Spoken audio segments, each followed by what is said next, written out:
Hello. Greetings, everyone. Ohazumi if you're morning, konbanzumi if you're night.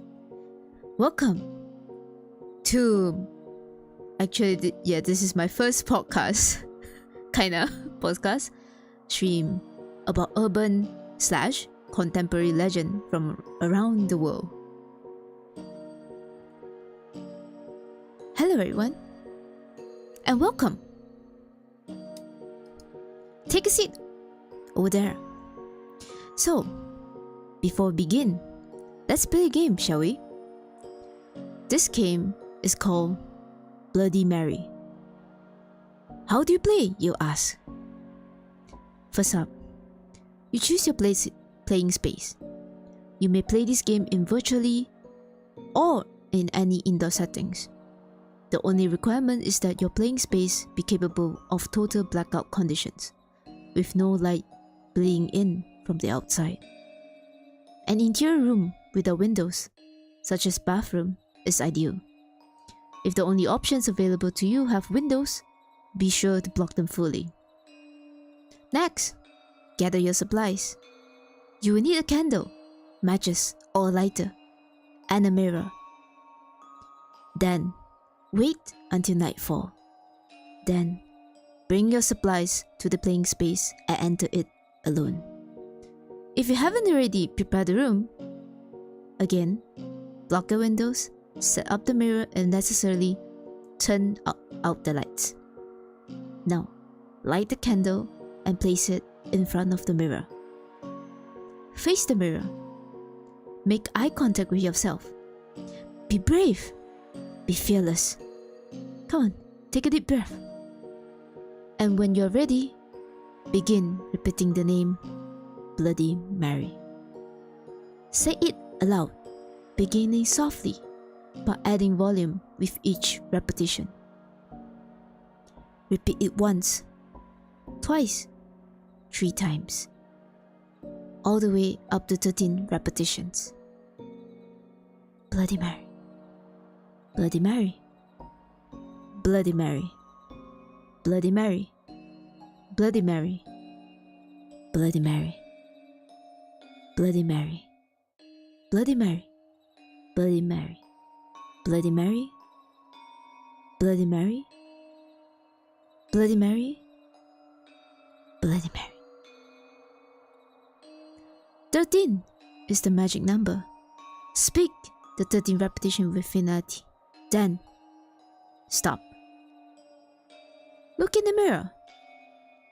Look harder. What do you see? Is it just yourself? Are you sure? Look again, but stand back. Do not place yourself within arm's reach of the mirror. She might scream at you, but you can handle screaming, right? If she's able to grab you though, there's no coming back from that. If you survive the experience, extinguish the candle, turn on the lights, and leave the room. And do not use the mirror again. Well, there's an additional warning for you.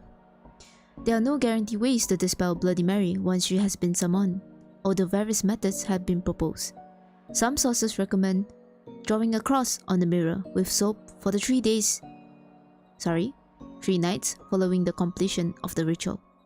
Others recommend burning sage in the playing space or flickering vinegar in the 4 corners of the room. You may, of course, try these methods, but don't count on them working. And, of course, do not break the mirror. You wouldn't want to let her out, would you? Now, who's Bloody Mary? Some believe that it is directly tied to the queen who bore the same nickname, Mary I, also called Mary Tudor. Queen of England became known as Bloody Mary because she burned about 280 Protestants alive during her reign in an attempt to restore Roman Catholicism in England. For what it's worth, some have suggested a scientific explanation for the spirit appearance. It's said that staring into a mirror in a low light condition for a lengthy amount of time causes our perception of what we are seeing to distort and become monstrous. Perhaps the true monsters are simply the reflections of ourselves. Am I right? Or am I wrong? It's the spooky season, and let's have a deep dive in the urban legends around the world. From vengeful spirits haunting the toilets to flying heads hunting for pregnant women, these legends are shared around the world with similar situations, but different monsters, spirits, and names.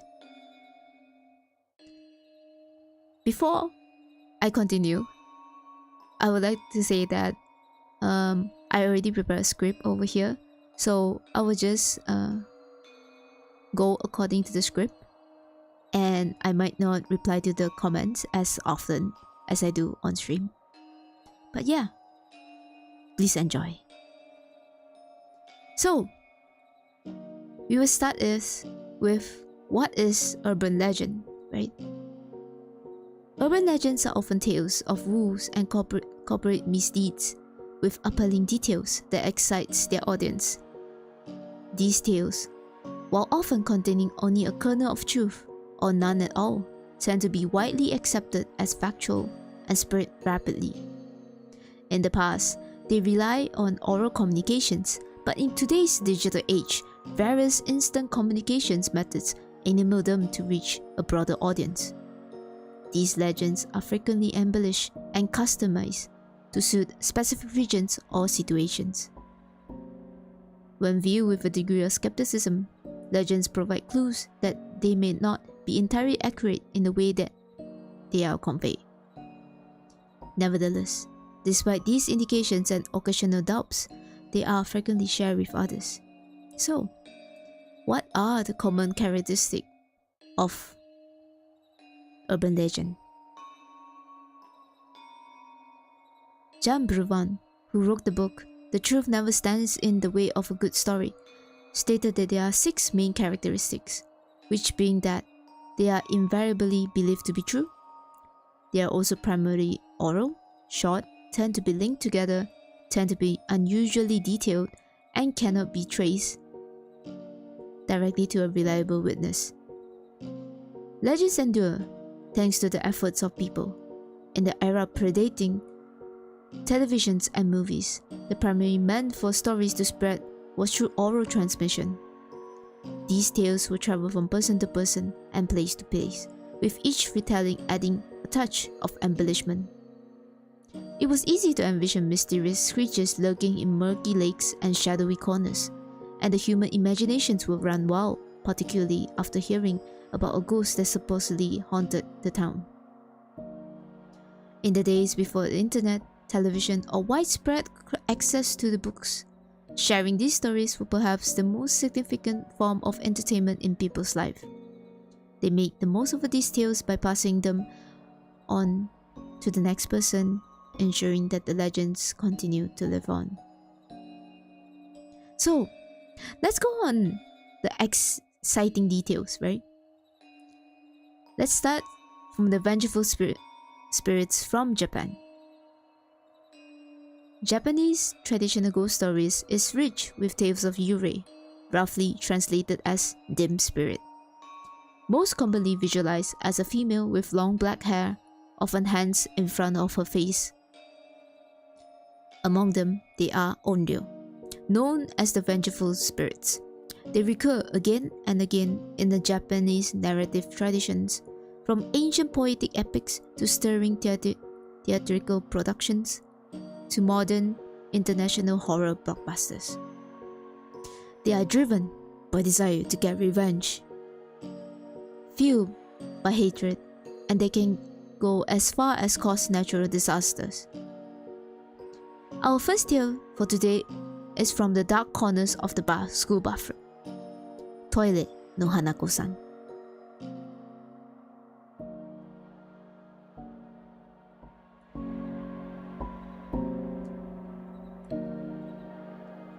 Toilet no Hanako-san.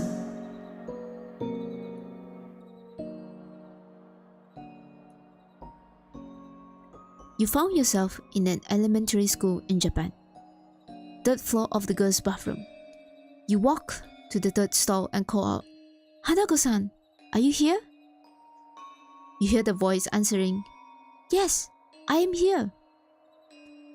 You are now greeted by a girl with a short bob haircut and wearing a red skirt. This is Hanako-san.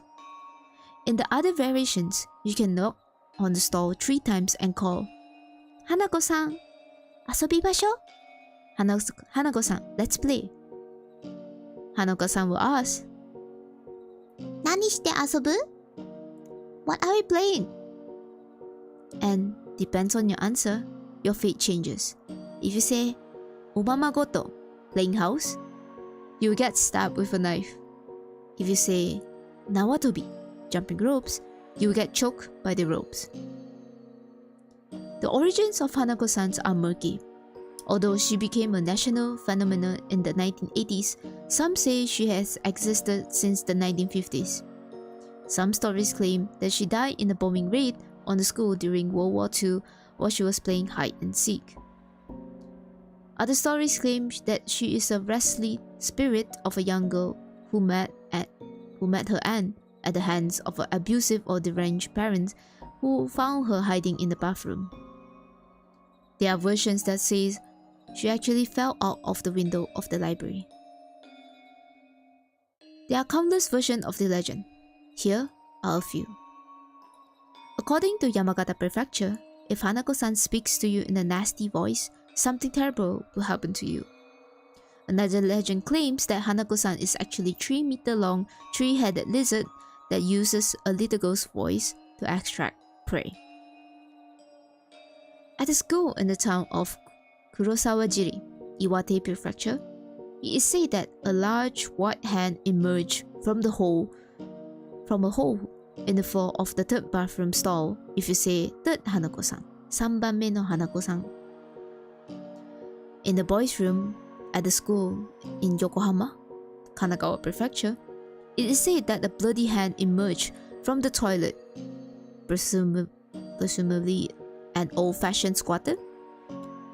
If you walk around it 3 times while calling Hanako-san's name, Hanako-san will appear.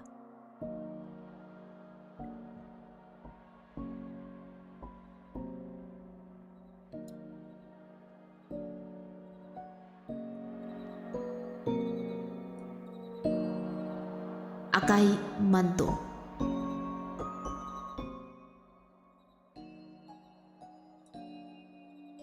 Akai manto, occasionally aoi manto, is a masked spirit who wears a cloak and appears to people using toilets in public or school bathrooms. He was a handsome young man who had lots of female admirers, and he ran to the toilet to get some peace. A jealous husband of a wife who adores the Akamanto killed him in the public bathroom, causing him to haunt it ever since. It usually takes place in the specific stall in the specific bathroom in the school, often the 4th stall, since the number 4 is associated with death. The Akamanto will appear before you and ask, "Red cape or blue cape?" If you choose the red one, he will slit the throat so it will look like you are wearing a red cape. If you choose the blue one, he will choke you until the face becomes blue and dies. Another version of the story is the red or blue toilet paper.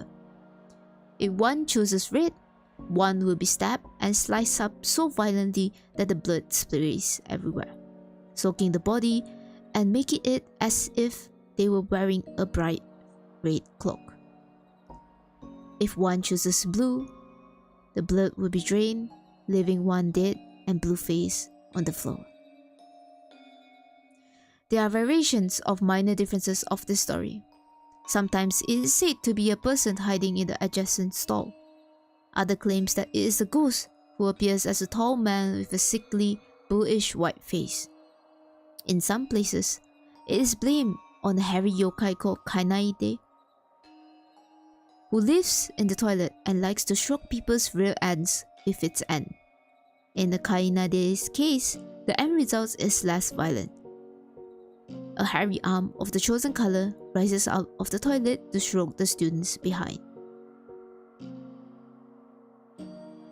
The red symbolizes blood, while the blue represents a state in which the blood has been drained and the skin has turned blue. So, let's say you encounter Akamanto. How are you gonna survive? There are some versions where you choose a different color than those offered in hopes to confuse the spirit, but they are met with an equally horrible death. The common version is choosing the yellow paper, and their face is pushed down into the dirty toilet water and held there until they are drowned. Some are able to escape by saying, "I don't need paper," buying them time to run out of the bathroom before anything happens. So, the moral of the story is, bring your papers to your toilet, just for safety. Am I right?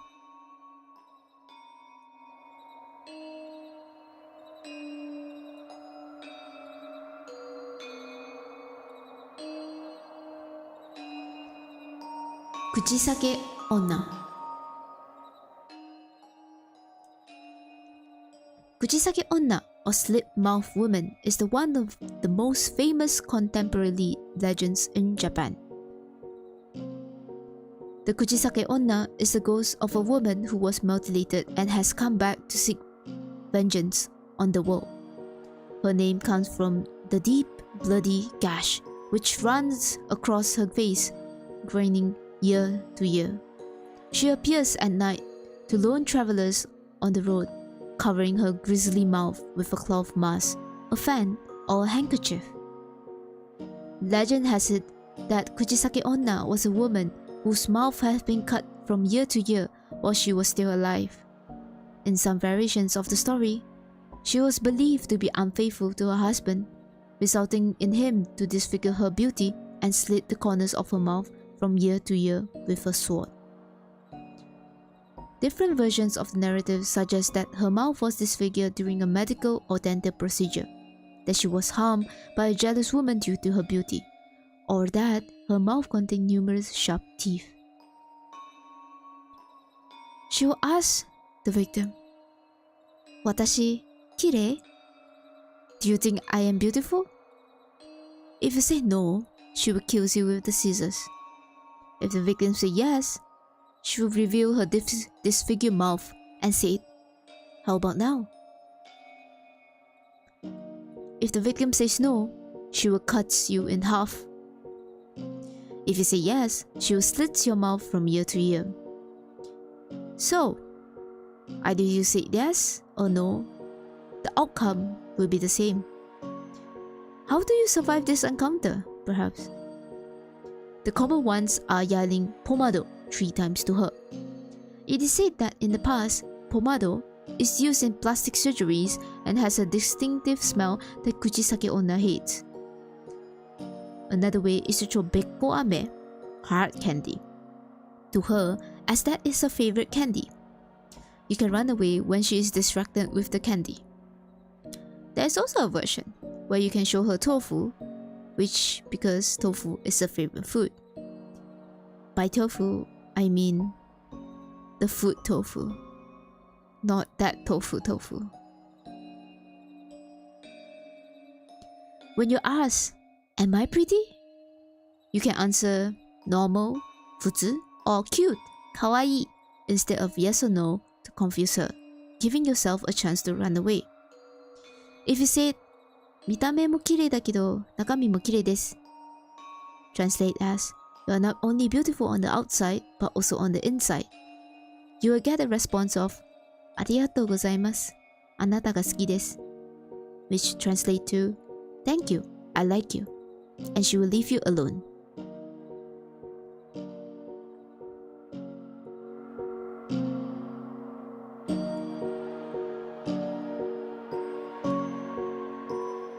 We will now fly to Southeast Asia.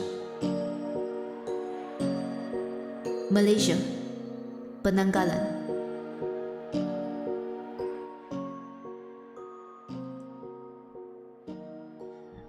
A young mother is rocking her newborn to sleep when suddenly the smell of a vinegar fills the air. She quickly pulls the curtain back, and sure enough, the disembodied head of a woman is floating just outside the window, with long finger-like tendrils slithering out towards her child. In a panic, the mother slams the window shut just before the apparition reaches her and breathes a heavy sigh of relief. Penanggalan, known as hantu Penanggal, is a vampiric creature that, by night, detaches its head and organs from its body to go hunting for humans. It takes the form of a floating disembodied woman's head, with its organs and entrails from its neck. From afar, the Penanggalan is said to twinkle like a ball of flame. Penanggalan are exclusively female and able to masquerade as normal human beings during the daytime. They transform into their hideous counterparts only at night. They often prey upon pregnant women and newborn babies, which is why they opt for professions as midwives. At night, it twists its head off its body and flies out into the night in search of blood. The Penanggalan lurks on the rooftops of houses where women are in labor, waiting for the moment. When the woman is in the midst of giving birth, the Penanggalan extends its invincible tongue into the house and starts to feed on the blood of the new mother. In certain cases, it may go further, consuming the placenta, siphoning the blood of the newborn, and even indulging in the flesh of its unfortunate victims. Although the Penanggalan seldom completely drains its victims, those who have been preyed upon by will suffer a debilitating disease that is nearly always fatal. As if the ordeal of giving birth weren't distressing enough, now there's the added horror of a blood-sucking creature with exposed organs hovering outside your house. To make matters worse, even if you manage to avoid the Penanggalan's invisible tongue, a mere brush against its hanging entrails can result in the development of incurable open sores, compounding the misery.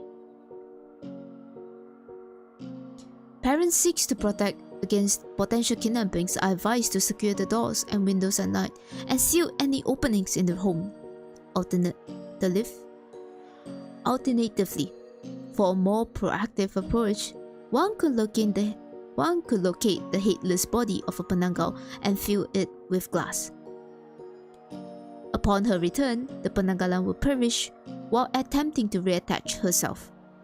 The telltale of signs of Penanggalan is a distinct vinegar-like smell, as she needs to soak in vinegar to shrink her innards enough to fit back into her body. Some version of the story also suggests that the woman can only become a Penanggalan by meditating in the vat of vinegar.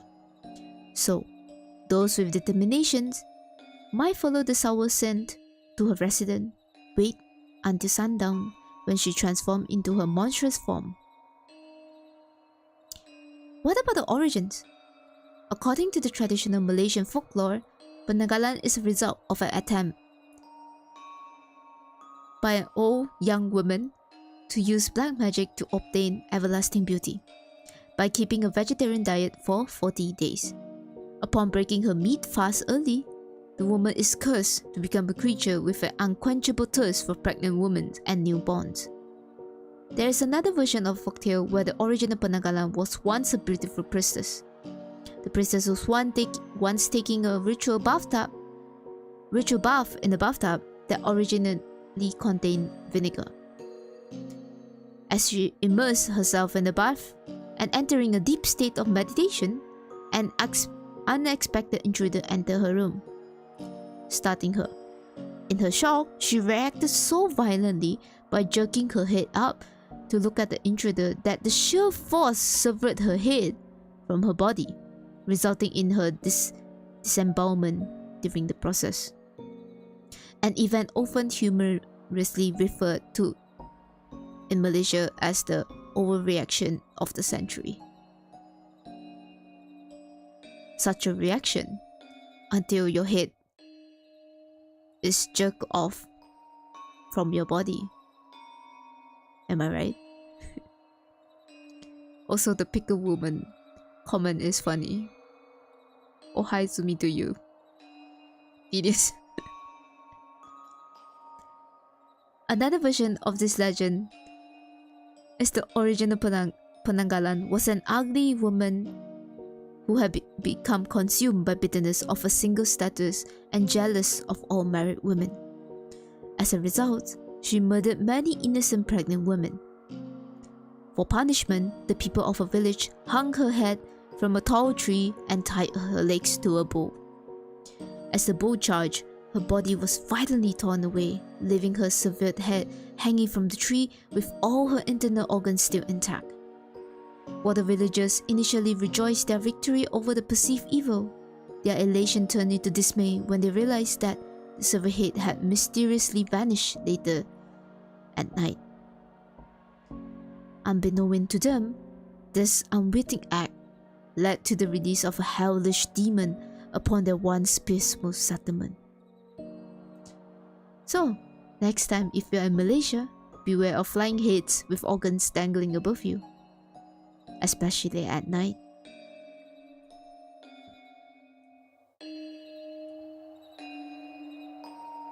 A bit of water break.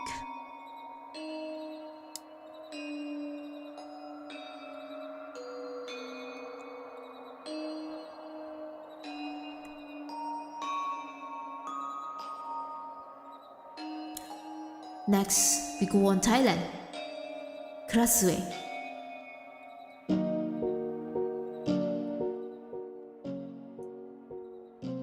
Picture this.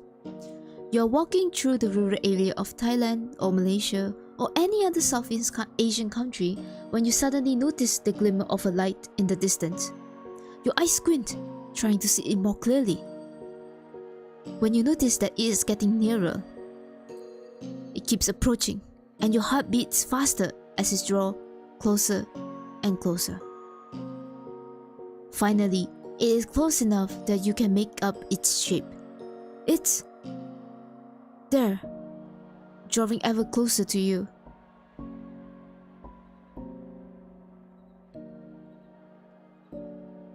Was the severed head of the woman with organs dangling from the stumps of her spine. This is known as Krasue. I just saw that there's kurukuru. Is everything okay with YouTube? I think it's okay, right? We continue. There are different iterations of the story. One story goes that the Krasue was originally a princess who was promised to a nobleman. However, she fell in love with another. When her affair was discovered, she was sentenced to be burned to death. A sorceress used a spell to try and save her, but it came too late and only the princess's head and organs were saved. It is said that she feeds on the flesh of a pregnant woman and baby placentas, eternally hungry, with the belief that she may regain her missing body if she consumes enough flesh. Another story says that the Krasue was originally a normal human. However, she lived a life full of sin and, as punishment, was reborn as a ghost that is cursed to live off rotten or uncooked food.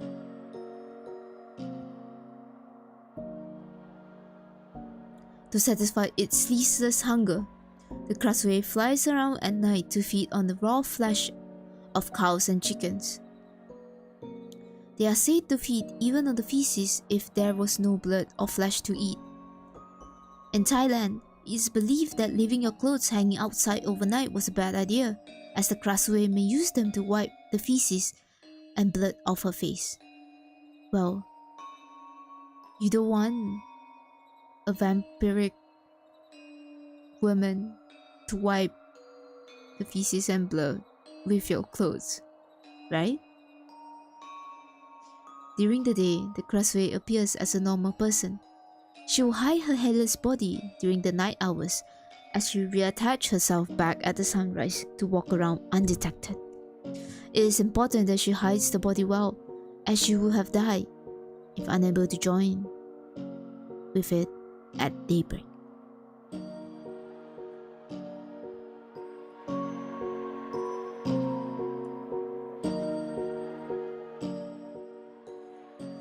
Hello everyone who comes in.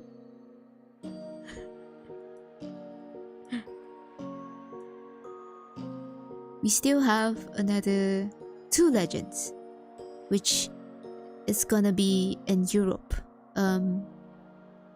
The origins, the mythology, the folklore will be from the Europe side and the West side. So 2 more to go.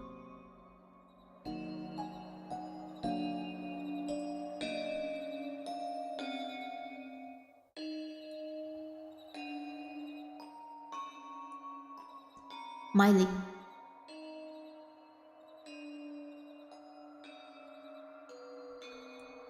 In Norse mythology and folklore, they are creatures who are not of this world, who have never been a part of it.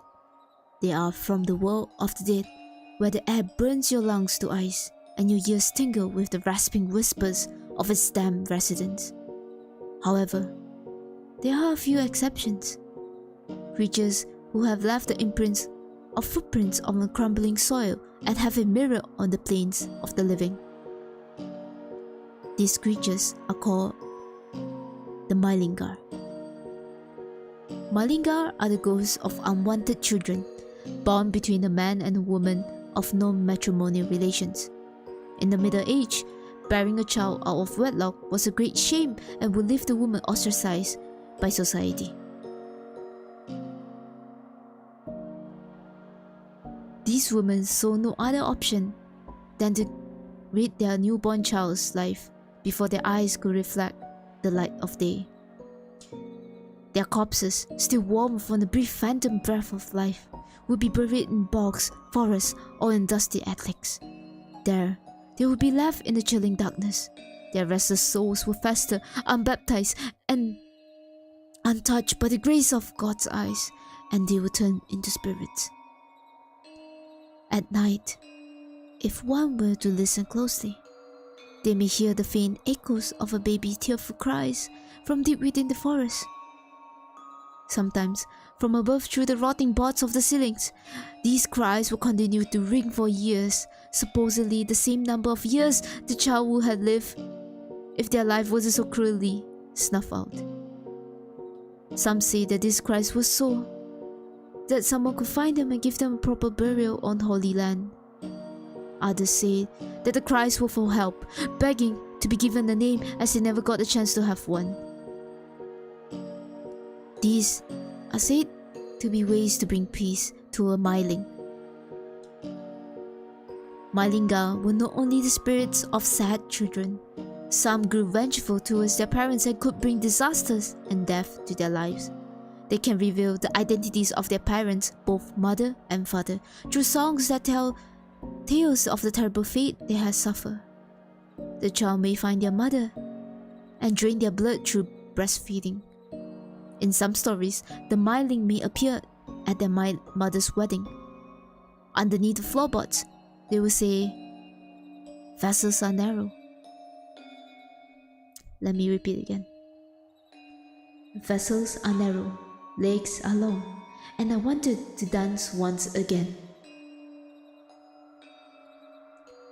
The child will then rise and drag their mother into a dance to their death. The Mylingar's targets are not only limited to their own parents. If suitably vengeful, they may lurk around streams and brooks. They will then call out to other children, and should the child respond, the Myling will proceed to drown them so that they may gain a playmate.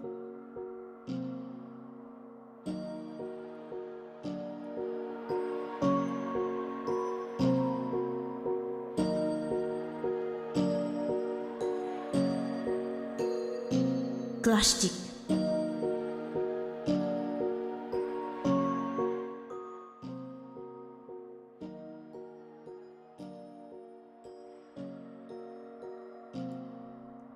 In the Scottish Highland, there's a malevolent spirit known as Glaistig. They are shapeshifters, able to appear as a goat or woman from the waist up, with a lower half that of a goat. In the half-human, half-goat form, she is usually wearing a long, flowy green dress that obscures her legs and feet. They are often depicted as both malignant and benign, creatures. In some stories, they will lure men to their lair with an enticing song or dance. They will then drain them of their blood. In other stories, they will simply be a nuisance for travelers by throwing stones to confuse their path. Glaistig seems to have a fondness for cattle and, in some legends, will act as protectors for cattle herds. Townspeople will give offerings of milk to show their gratitude. Another legend is that the Glaistig was once a mortal, noble woman. Some say she was given a fairy nature, and others say that she was cursed with a goat's leg and immortality. Other stories say that she had been murdered in a green dress, the same one that she now wears, and was suffered into a chimney by her servant. Regardless of what the interpretation is, it ends the same. She became known as the Green Lady. She may be burning, and watch over homes and weak-minded folk. And she has also been known to play pranks on servants or tenants that offend her somehow. I'm sorry for my stutter just now. Some of the words are kinda hard to express and pronounce. I'm terribly sorry. I apologize for that. But anyways, we will now go to the last folklore of tonight.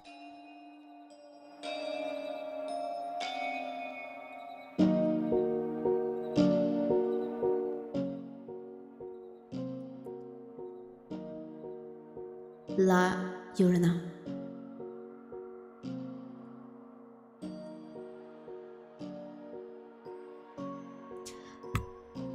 La Llorona, the crying woman, is a legendary vengeful spirit in Latin America. She is a tall, thin, beautiful woman with a long, flowing black hair and clad in a white gown. She is said to roam rivers and creeks, her wails echoing into the night as she searches for children to drag into their watery grave.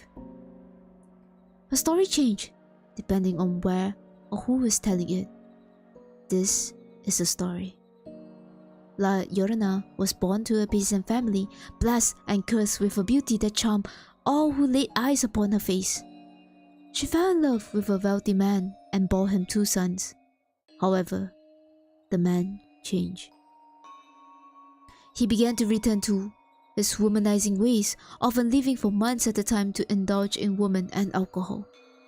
La Llorona's beauty had long lost its charm, and he was even talking about leaving her to marry another woman within his own wealth class. When he did return home, it was only to visit his 2 boys.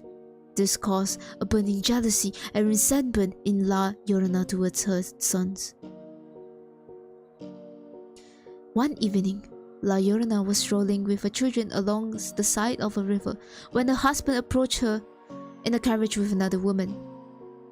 He had only spoken to the boys and ignored La Llorona before driving off. This caused her to go into terrible rage, and turning towards her children, she seized and threw them into the river. By the time she realized what she had done, it had been too late. La Llorona mourned day and night, weeping along the river with her white gown as she searched for her boys. It was there when she dies, and where she continues to wander. Children are warned not to go out at night, as they will snatch up by La Llorona and thrown into the flowing water.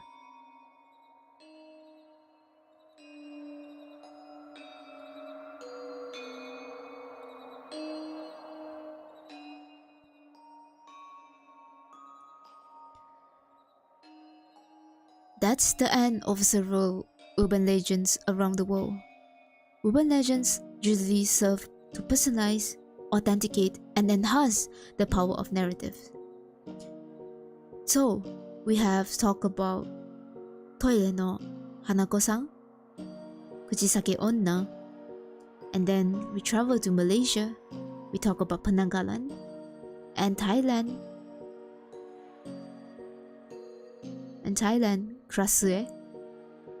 And then we travel to a more chilly, cold place. And then we talk about Myling, sad children, and Glaistig. And then last but not least,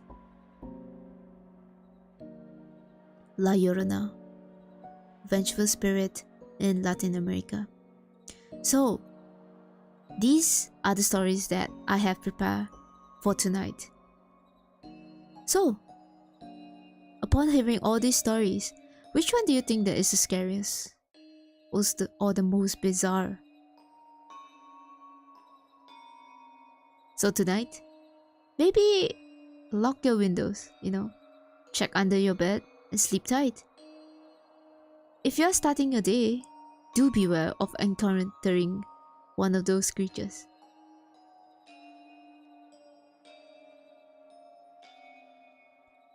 Hey, what's behind you? Maybe take a look behind you.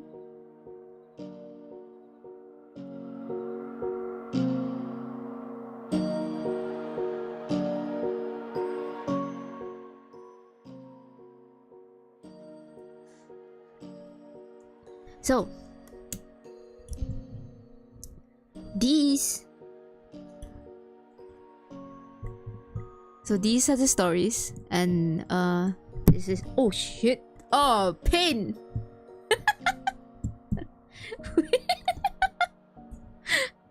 Hello, I am back. I will just put the BGM horror at the back. So that's the end of the podcast, actually, for the urban legends, for the Halloween special, and I hope you guys enjoy it. This is my I tried my best to be a more soothing kind of voice, so it's a bit different from my normal voice. So take a look behind you. So do you want to know what's behind me? Behind me is strawberry based tapestry.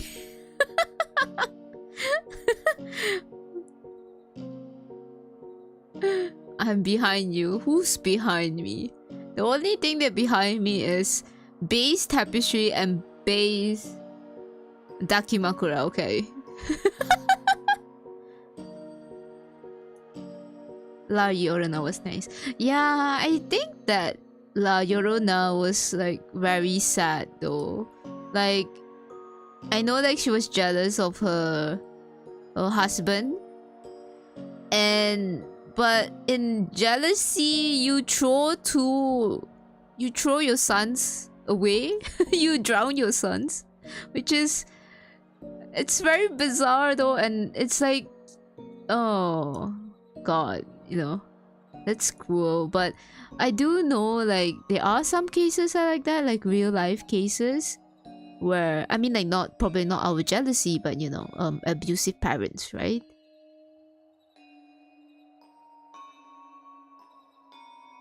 Grado, I'm inside the Daki. That's scary as fuck, okay? Shut up. How do you go inside the Daki? Huli? The Dakimakura cover was like 160, right? So people who are less than 160 maybe can try like fitting in yourself in the Dakimakura, so that you can you can cosplay as Dakimakura and just walk over the conventions. You fit inside. Shut up. But yeah, so upon like hearing all the stories, like which one do you think is the most interesting, or like do you think that you have something to comment, or like which one do you find that is most like leave like an impression in your brain?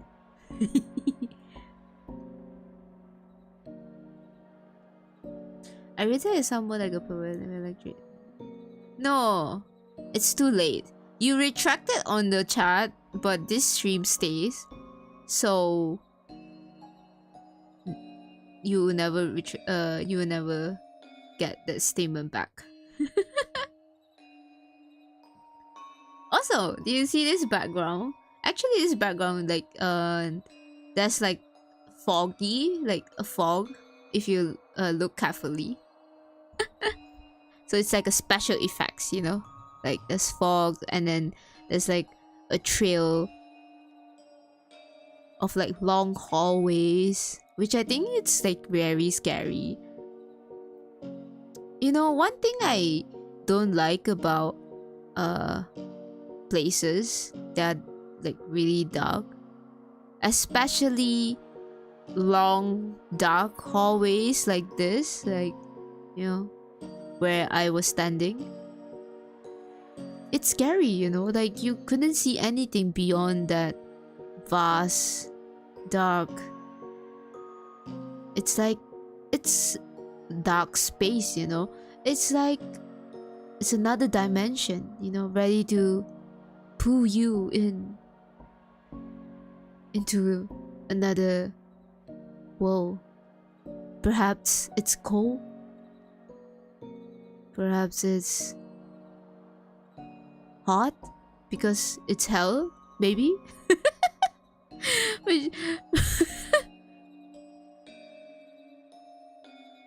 It's so good. That low tone you use. Thank you. Should I talk like this or should I talk like this?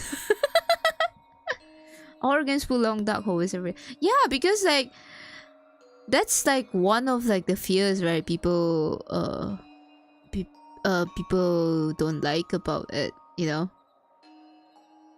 And there are so many things that you can do with like long dark hallways. You can put like a jump scare. You can put like subtle things that happening around the surroundings. So there's a lot of like creative we can do within like that enclosed space, right?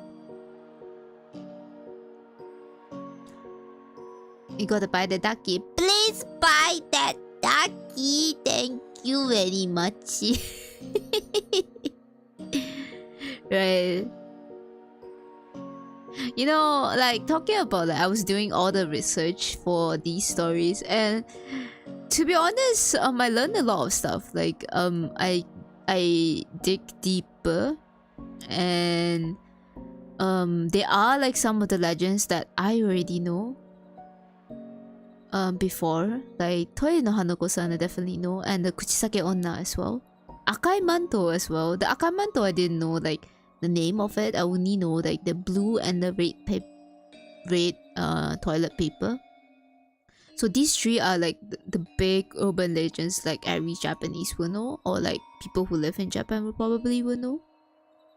And you know what I think it would be scary? I think that, you know, the Kuchisake Onna, probably, you know, if you meet her, maybe you can charm her with your, I don't know, handsomeness or like your beautifulness or something, right? But I think like for Akai Manto, right?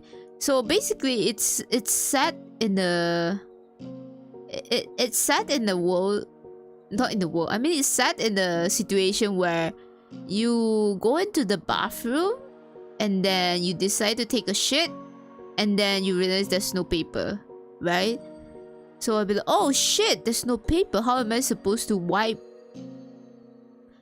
And then it appears before you, you know, the Akai Manto, it appears before you, it's just like in your face and say that, hey hey hey. Imagine this, okay?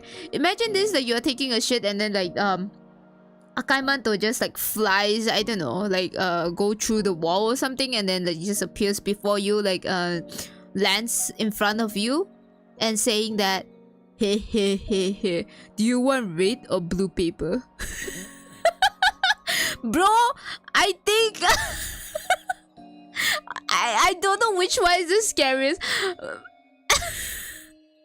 Encountering people who I cannot find paper, and then this man with like a mask, man with a cloak, just came down and say hi, do you want some papers?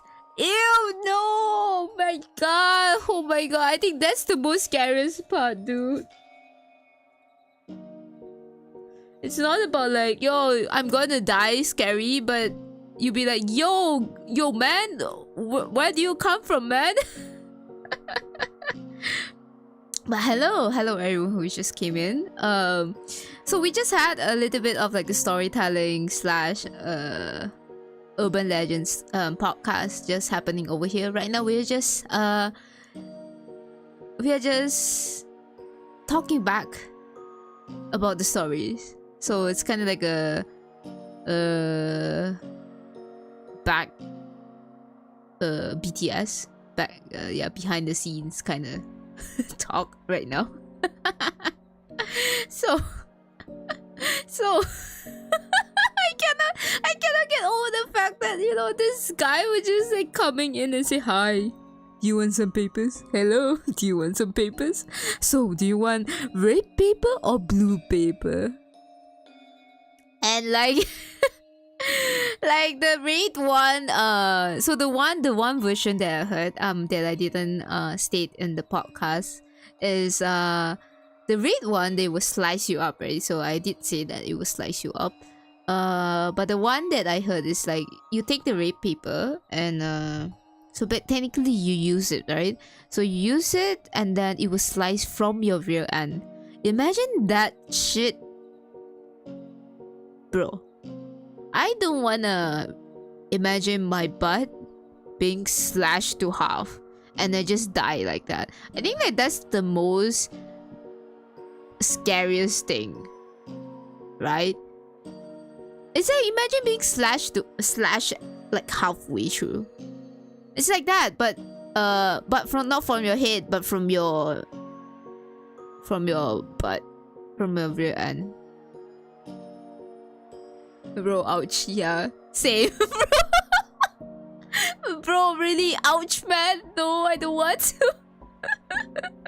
And the blue one I don't really remember. But the blue one says that it will drain your blood. So imagine if you're using it and then it drains your blood from your butthole. Oh, ew, no! Okay, no, mind. Don't imagine it. It's I regret it that much. Okay, no.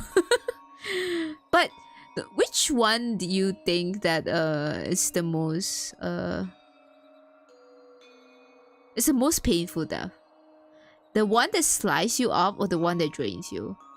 I do think that for me, I think that if I only have two choices to die, maybe the red one, because I don't want to get my blood drained until I die. Because like probably like when they are draining your blood, you're still alive, right? So you have like those few seconds, few moments of seconds, or probably like few minutes of your life that like, you know, you're still like alive. Yeah. Now you're touching something that oh, sorry, no, please don't ban me. Oh no, I've completely didn't think of that. No, I mean like not to say that, you know, if you want to die or something, but if you wanna, if you are in this situation, right, and like, you know, you only have two choices, like you have no other choices, you have two choices, the red or the blue one. But obviously, you know, this is just an urban legend, so you wouldn't encounter one, hopefully. Probably if you encounter one, that person is probably a serial killer or like a human, so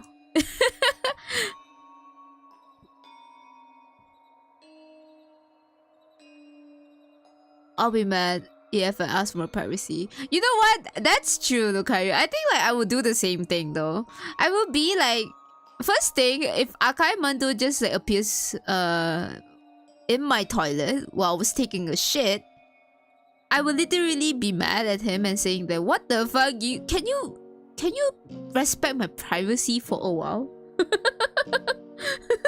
Red pill, blue pill, yeah, something like that, yeah. Hello, Izumi, just when you stop to say yeah. Oh, hello, Zero! Hello, have a fun Halloween for you too. What's really scary? No more tofu and Thai shrimp. Eh. Yeah, that's the most scary ones. But can we can we talk about Kuchisake Onna? Because I wanted to mention this. I think I mentioned it already. But you know, like one of the legends say that Kuchisake Onna actually liked tofu, and then once you show her like tofu, like she will just leave you alone. And I was like, when I was writing that script, and I was like, so which tofu are you referring to? Are you referring to the tofu or the like real food tofu? I mean, obviously it's gonna be like the food tofu, right? But it just makes you wonder for 1 second. You'll be like, you know, like, because like she was asking, right, the victims like, watashi kirei, so am I pretty? And then you'll be like, here, this is my tofu. See this, you know, if you have a big tofu. Just imagine it. You have a big tofu, and then she asks, watashi kirei? And then you'll be like, ha! This is my tofu! And then she will say, holy shit! So big! And then be like, oh! And then she was like, pakan! You know, she was like so surprised, and then you just use that chance to run.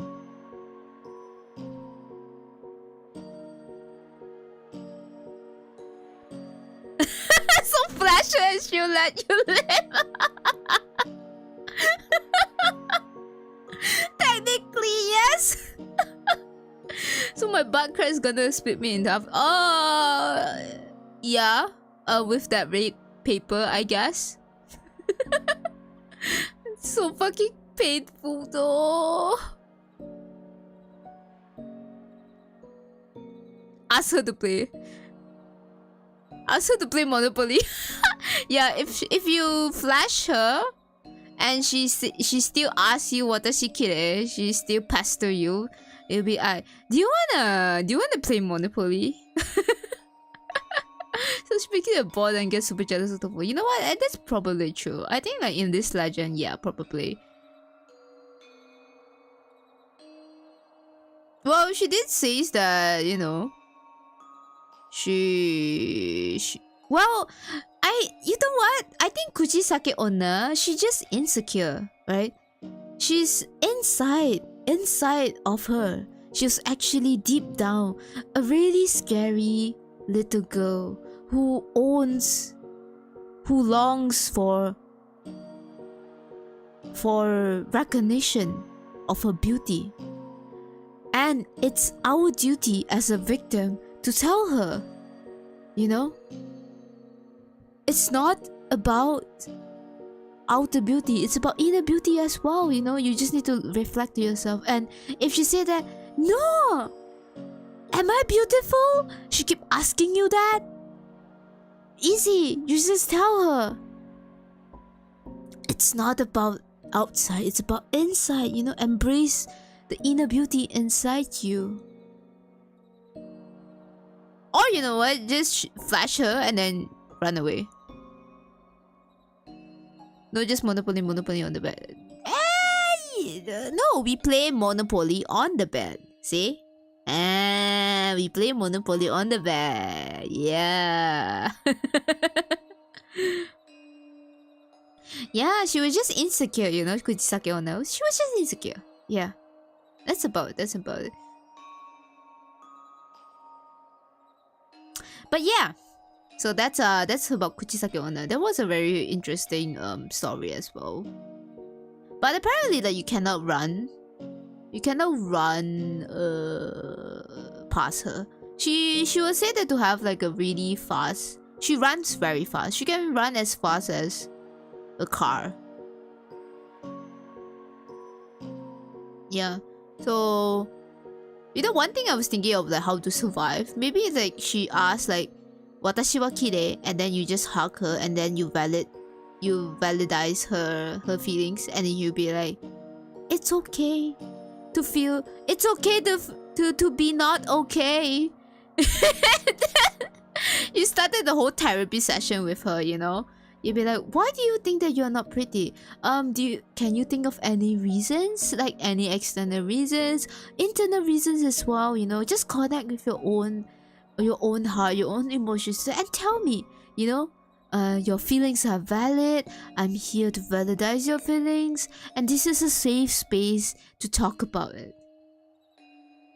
Yeah, Angelic, that's what I was thinking too. Wait, but is it the real creepy story? Yes, it's the real story. I mean, the real urban legend itself is kind of scary as well. I think you can look back at the VOD where I'm a bit more serious, not like this.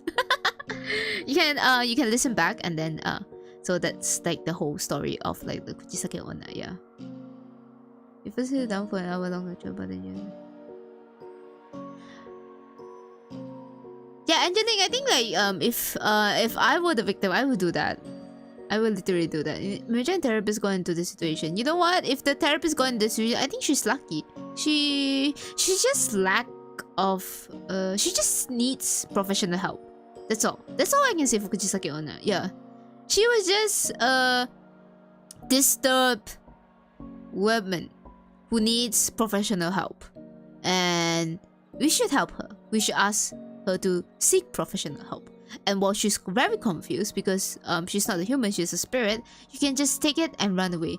But be sure to leave a name card of you know, a therapist or psychiatrist so that she can haunt that therapist. Imagine you have a therapist and then you say that, oh, you know, so on the other day, I met this woman whose mouth is like from year to year, and I think that she needs help. So I throw your name card to her. She might visit in the middle of the night or somewhere around evening, perhaps, without appointment.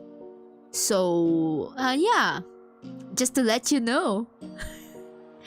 Imagine that situation, bro. Scare the therapist. The therapist would be scared shit, man. But anyways, the next one, the one that I cover is my own country, Malaysia. So Malaysia, we have the biggest hantu, which is spirit, which is called Penanggalan.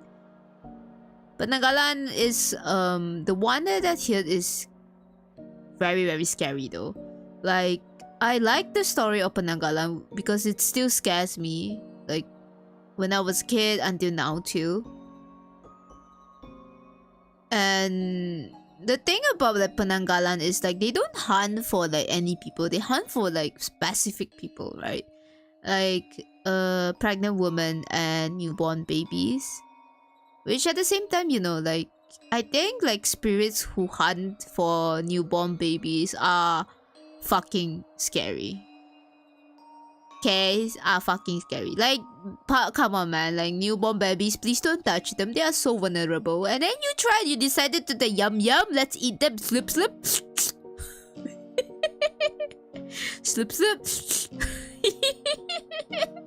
And then not to mention like the whole like appearance thing is like one head. Imagine like that. Okay, there's one woman head just flying around with like organs just dangling over.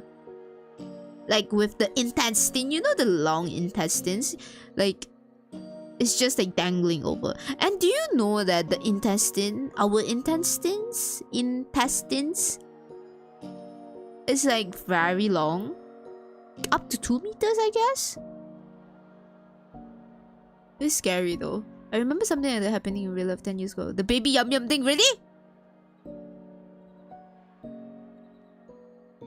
Like they eat the baby? Don't eat the baby! Don't eat the baby!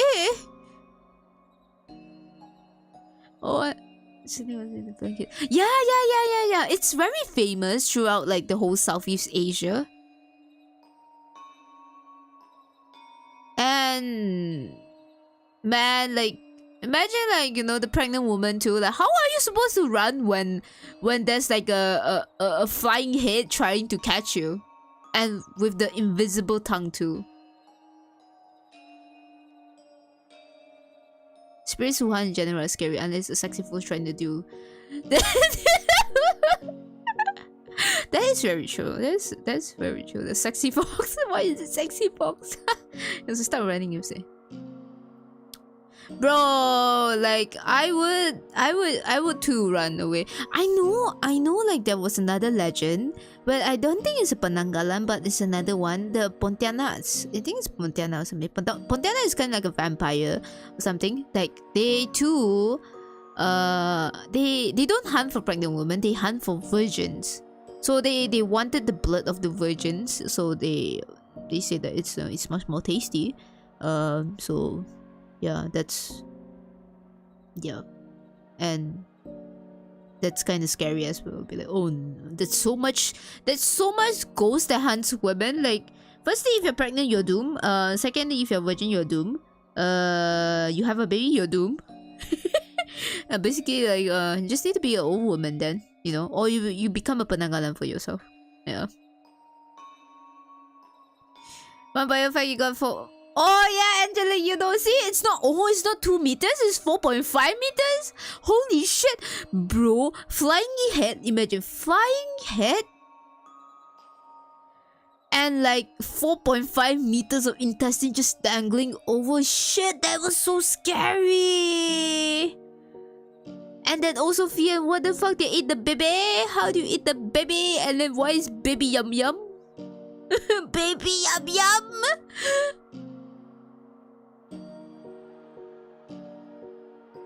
Oh yeah, talking about sexy foxes, right?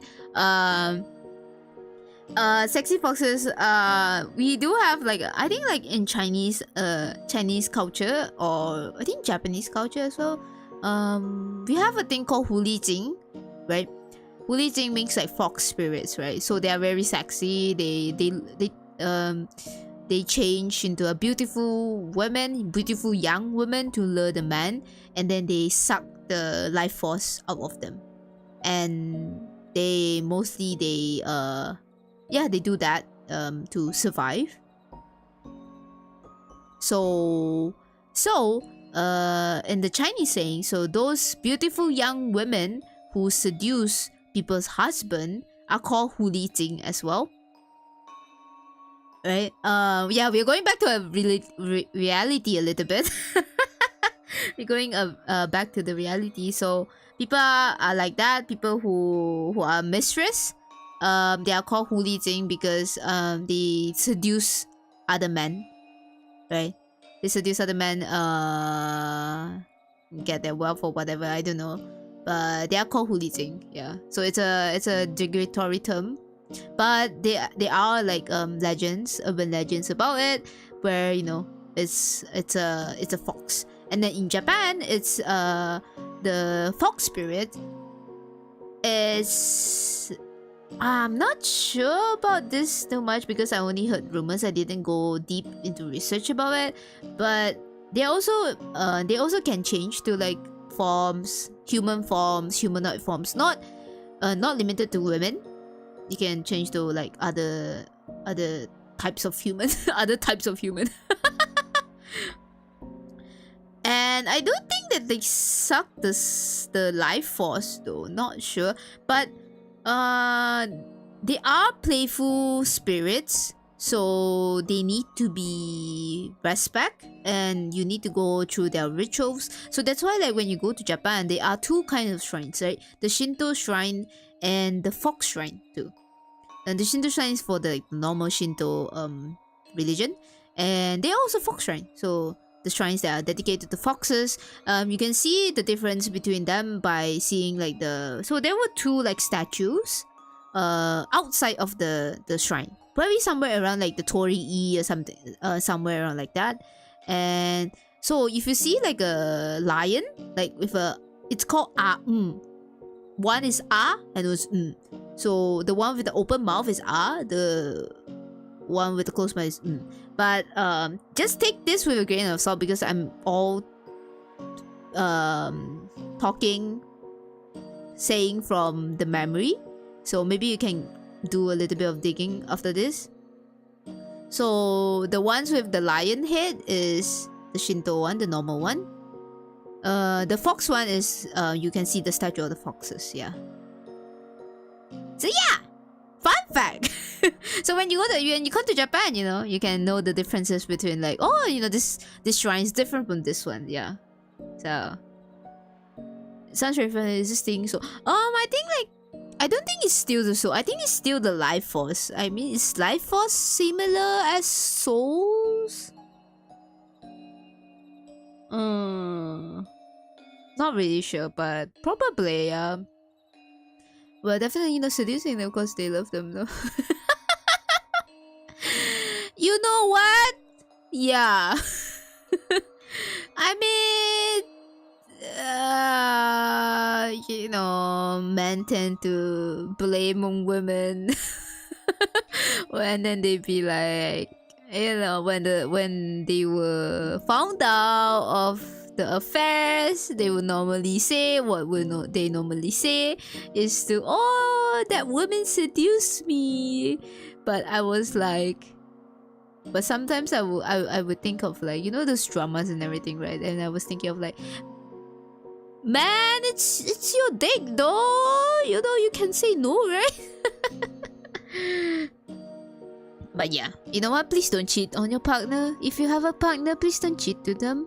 Be loyal. If you want to cheat on them, break up first, and then go with another partner. You know, just be a decent human being. I know what you mean. So those up in Okinawa, yeah.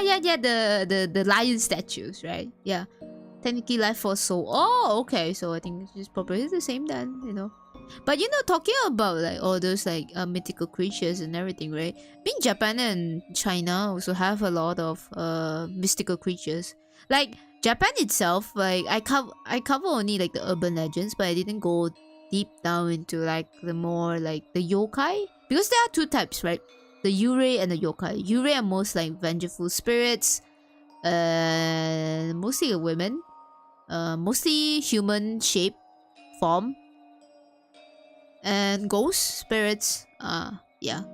But yokai is much more like mythical creatures. They are like monsters, creatures, and I think I can say from one of the I can say from memory, and I think that you know is tanuki and the fox spirit that I just mentioned.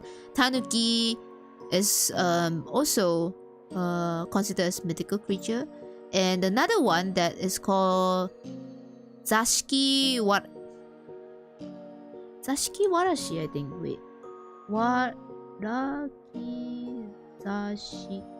Zashiki warashi. Yeah. So Zashiki warashi means that what is Zashiki warashi? So it's kind of like it's like a small girl or small kid appearing at your house suddenly. Like imagine like your house has no one and suddenly you see like a form of a child in your house. So Zashiki warashi is not a bad yokai, but it's considered as a good yokai. So when you see Zashiki warashi, that means that good omen is coming. So good fortune is coming. So they will take it as a good spirit, good omen, I can say. Yeah. So if you see a Zashiki warashi in your house, that means that you are in good fortune. Yeah. It's not harmful, it's just there. You're just coexisting with them. Like how Australians coexist with huntsman spiders. Yeah.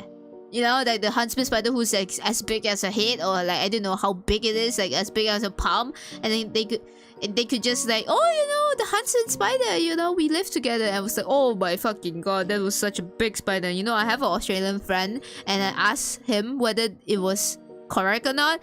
Is this like the facts that you actually had like a big spider in your house and then you like be friends with them, and then he was like, yeah, you know, it was very common thing. And I was like, oh. Well, another reason that why I probably wouldn't go Australia, because of big spiders. And it always makes me wonder how you will walk with the big thing. Yeah, I know, right? The tanuki, the big thing, right? Hey, you know that thing is actually makes them powerful to change to like anything they want. They just compare the house spirits to a Huntsman. I mean, it's something like that, okay? Like, I know, like Huntsman spider, that you aren't supposed to kill them because they help you to eat other insects, like other harmful insects. So it's like you can live with them, right? And Zashiki warashis are kind of like the same, but they are, you know, they are kind of considered as mythological. So who knows that it exists? But hey, if you have Zashiki warashis in your house, that means you're in luck. And you know, when you're sleeping, you probably had like a extra pair of eyes watching over you. Maybe. But beta spiders. No, I don't like spiders. Get away of it. Even like a small spider. Okay, can I just say one thing? Like, outside of my house, like sometimes there are like herds of spiders. Okay, I don't know what's the correct word to use for a bunch of. I'm just going to use a bunch of spiders. So there's a bunch of spiders outside of my house, okay, for some reasons. And then like it's like, I mean, like people do clean it. The people like that cleans my apartment, they do clean like outside of like the sometimes. But sometimes, you know, like after they clean, and then especially like after weekends, right? Nobody cleans like the outside of the apartments, right? So like literally, bro, I don't know why, how, like the spider was just like there. Okay, so there was one time I came back from work, alright? I came back from work, I come back, and I was like trying to open my door, and then I look at the side and I'll see, oh, there was one spider, right? One spider. And I was like, oh, where did this one spider come from? You know, there's kind of like a web and something like that. And then, you know what? I made the worst choice of my life to look up. Bro, can I just say, I'm gonna use my low tone voice right now. So, you're coming back from work, and then you see one spider dangling on the web. And then you decide, hey, little spider, what's up? You begin to wonder where this spider came from.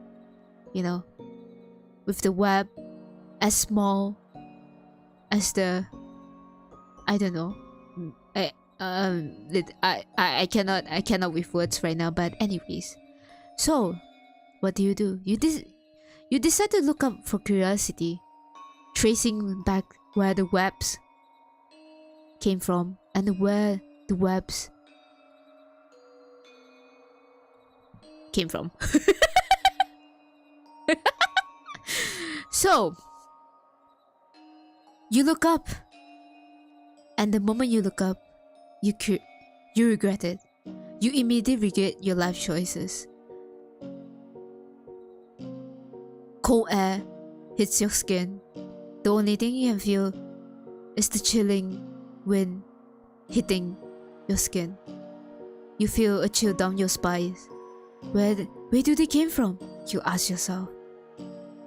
You wanted to rush into your house and slam the door as hard as possible. Hopefully the spiders will be gone. Because what I saw was a fucking bunch of spiders just chilling out at my house on top of my door. A fucking bunch of spiders. It's a bunch of spiders, okay? I can't even. Okay, I'm back from my. I am back to Izumi. It's a bunch of fucking spiders. You know how much? I can't even count. There was a bunch of webs over there, and then like there was just like spiders, like bunch of spiders. You know, like high schoolers who just chill over there, be like, "Hey, what's up?" And then the other spider be like, "Hey, yeah. Did you get any insects tonight?" And then the other spider would be like, not really, mate. I only get like small ones. You know, like the small one.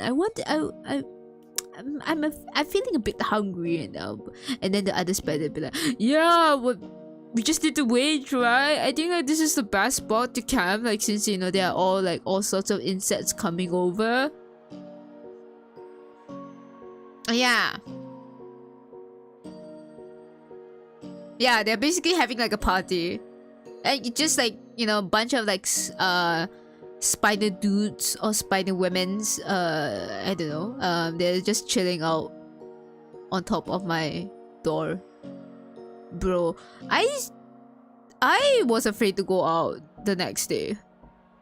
I'm like, it's like, you know, after you encounter a stalker, you don't want to go out. It's something like that. You know, like, you know, the spiders are out there. And luckily for me, the next day was Monday. So someone came and I think they cleaned it up. And luckily for me, I don't need to go out on Monday. So I just wait until the housekeeper cleans my door. And then I go out.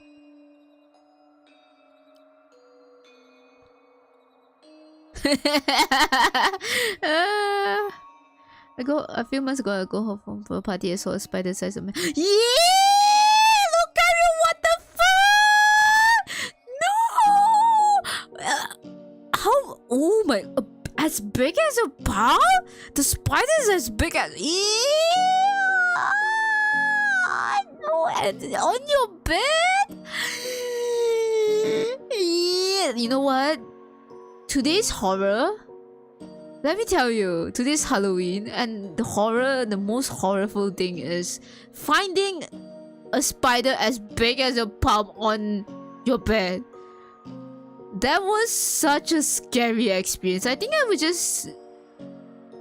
I wouldn't even scream. I would just run out from my house and burn my house down. Oh, but I cannot burn my house down because this is rent, right? I would just evict. Why are we talking about Peter Parker? We are talking about horrors of spiders. Fan, welcome back. One or two spiders are okay when describing like that. Time to evict. Yeah, that's why I was like, one or two spiders is fine. You can chill. You're gonna chill. But it's a bunch of spiders who are chilling. It's like opening up a party. I didn't kill it because it looked like a brown recluse. Ooh, okay. Ooh. I was going to feel as I was sleeping. Something crawling on my face. No! No! Douglas, no! What the fuck? You have a spider crawling on your face? I am literally getting goosebumps, okay? Like, there was no ghost stories that give me goosebumps other than spiders crawling on your face and spiders on your bed. Especially like the furnitures, all the stuff that you're going to sleep on it. No. I have a fear my yellow in the tree. It seems as bigger than yellow. No. Why is the spider so big? I am not going to go Australia. I'm not gonna go anywhere where there's big spiders. Or maybe I would just go to a cold country because I know that spiders aren't going to survive over there. So I'm not going to go back to my tropical country anymore. No matter what reasons, I would. Yeah, I hate insects a lot. I hate spiders a lot. But you know what I hate the most? I think spiders are fine, okay? Not big ones, okay? Not big ones, not a bunch of them. It's just like, please, make it just a normal size, please. Like a small one, please, small one. Okay. Izumi never sleep with your face uncovered. You know what? I'm just gonna sleep with my face covered, like every time. I would just sleep with everything covered. I would just like wrap myself like a mummy and just sleep. There's no joke, I was scared all my life. Yeah, daro ne. Daro ne. Like I would probably just scream like so fucking hard. Cockroach crawling on your probably the worst. Ew! Cockroach crawling on your face. Ew! Wait, how big are we talking about the cockroach? Cockroaches depends on the size though. Not even Australia. Yeah, Angeline just said that the spiders living everywhere. I'm gonna say the spiders living everywhere. Everywhere. Everywhere they are living. They're living inside our walls. Oh, ho, ho, ho, ho, ho. Oh, ho, ho, ho, ho. Spiders, so let me see them. Eric, that's the problem. That's the problem, okay? We see them everywhere. They appear on your door. They appear on your bed. They sometimes crawl onto your face. Yo, so scary. It's even scarier than the vengeful spirit that I just talked about. Yeah. The ones that stings and fly. Ew. You know what? I think I said before. Cockroaches that flies are shaitan, okay? They are Satan. They are a product of Satan and must be extinguished, or you can burn your house down when you see like a big fucking cockroaches flying around. Can I just say, like, I have an experience like when I was back in Malaysia, right? And Malaysian cockroaches are quite big actually. Kinda not as big as the size of your palm, but a bit smaller than that. So, you know, they used to like come out when people's not around, right?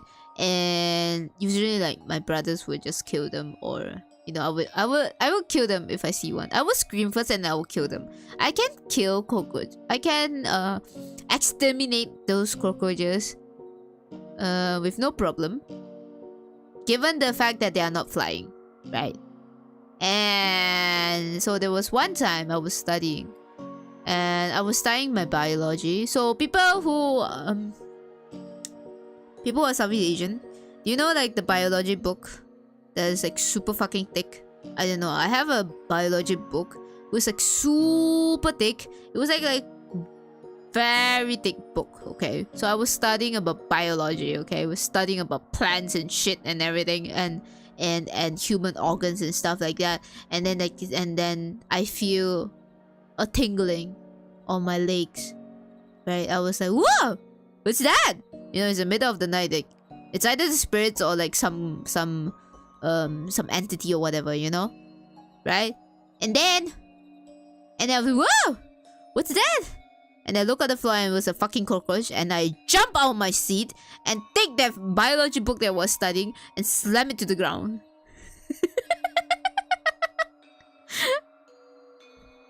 I slam it to the ground, okay? And then, you know, I know that cockroaches probably wouldn't die in the first smack. You know what I did? I step on the book, okay? I step on the book once, and then I'd be like, I don't know instead. And I step it again until I heard the splashy sound, like creak.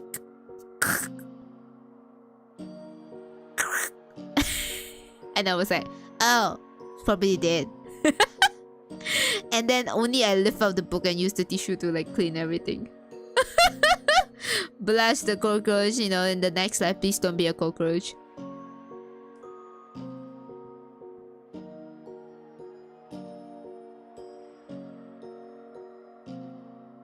I don't kill spiders unless they're too big, otherwise the tip is still in the ceiling. Yeah, like, I mean, like, same for me, Lucario. Like, I also don't kill spiders if there's one, like, around my house. But if there, I didn't encounter like a big one before, so I don't know. But if I encounter a big one, I will fucking cry. I will fucking cry, okay?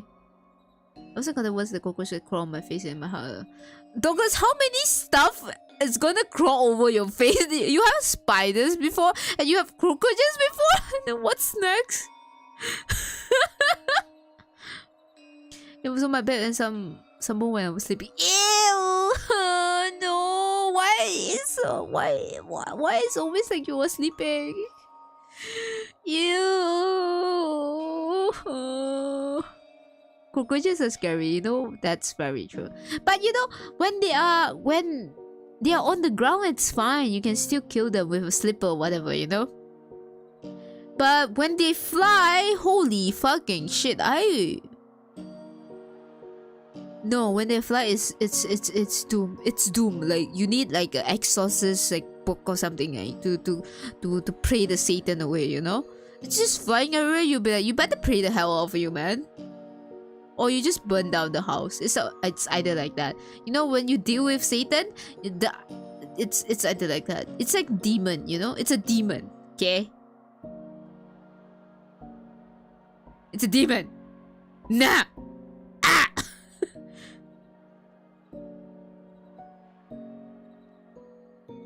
Fun fact, you stare at the cockroach too long, you will press you in the face. Don't stare at them! You kill them, or you kill them. That's only the two choices that you have. You kill them and you kill them. Which one do you want?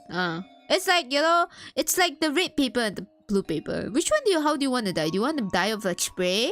Or do you want to die of like getting squished with like a biology book, a thick biology book?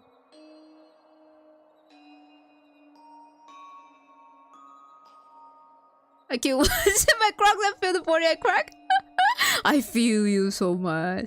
I think like you kill with your shoes, and then when you feel like that thing is just squishing down, and then you feel the sensation just spread across your feet. Yo, the most good sensation ever, okay?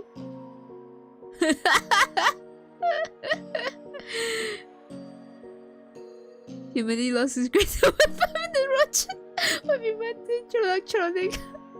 We lost the roll-up newspapers. Oh yeah, that's true, because it's all electronic right now. We don't have like newspapers anymore. Hey, but we do have slippers. I think so, if we have slippers. If you ignore it, they live for you alone. Like cockroaches? No, I don't think that you can ignore roaches, right? Like, because they're kinda... They do nothing good to us. They're basically like... Insects need to be killed. I mean, like for spiders, you can still leave it alone because they do eat like insects. And they're kind of a big help. To, you know... To care for like the... To help you like to get rid of the insects and everything. But cockroaches, they do nothing but harm. So if you see cockroaches, you know, you better check that, you know, if you have like any like food leftovers, rotting foods anywhere, or like damp places. It's like mosquitoes, right?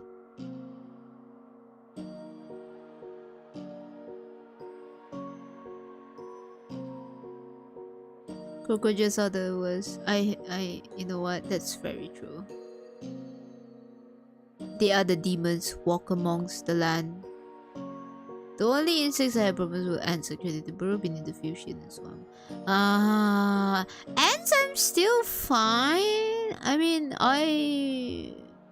it's still okay. I mean, as long as they don't crawl into my electronic stuff, and it's fine. You know, I hate those ants that live inside your electronic places, because I think like it's hot and humid. I don't think it's humid, but I think because of the heat, and they are drawn to the heat, so they kind of stay over there. I think it's not black ants, it's red, small, tiny ants. I don't know if you guys have the experience or not, but sometimes, you know, I will see like, you know, the red ants coming out, like especially when I'm in Malaysia. Yeah, I was like, where does this ants come from? And it's just like from the pot. How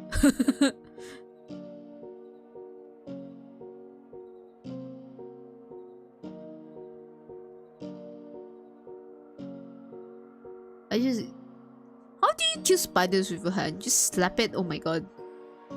But I think like spiders also depends, right? Because some spiders are actually has like venoms, right? They are poisonous. Yeah, that's why cockroaches are dirty and nasty and ew. That's literally my reaction to it.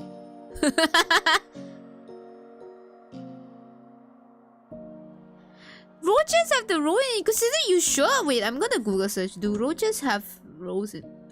Are roaches important? Are roaches? I mean, since they live long enough, right? Are roaches important to the ecosystem?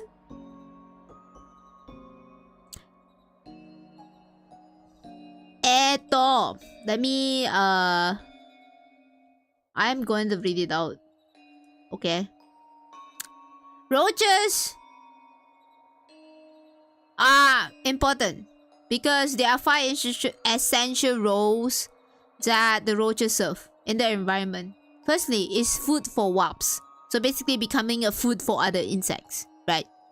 Second, food for birds and mammals. But basically like the whole, I think, ecosystem. So it's for them to get eaten. They are food source. And I like that 1, 2, and 3 is just food for bigger animals. So the reason why they survive, the reason why they exist is to become food for bigger animals or for birds and mammals, basically. And then the 4th one is nutrient recycling. So forest roaches are expert in consuming leaf litter and other plant materials. Their microbes in their bellies help them break down and the degrading plant materials, which is indigestible for other creatures. But that is forest roaches. It's not like house roaches. And then 5th is the nitrogen cycle. But it's forest. Both of them are just forest. It's not even home. So basically, they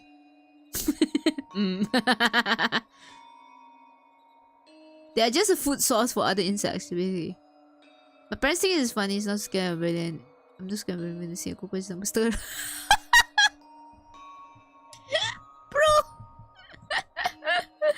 I think it happens to everyone, no?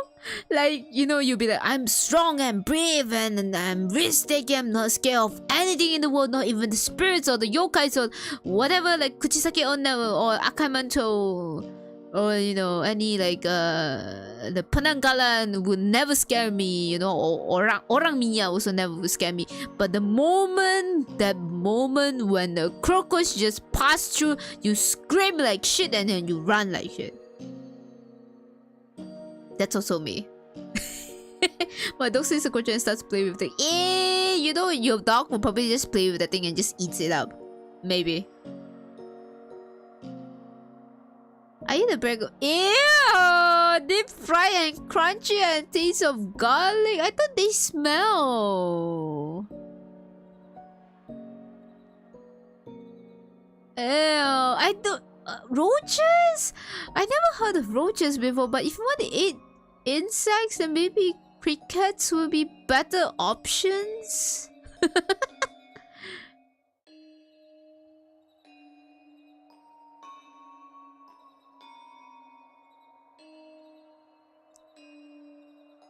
Roaches are scary, they're just annoying. No, they are scary.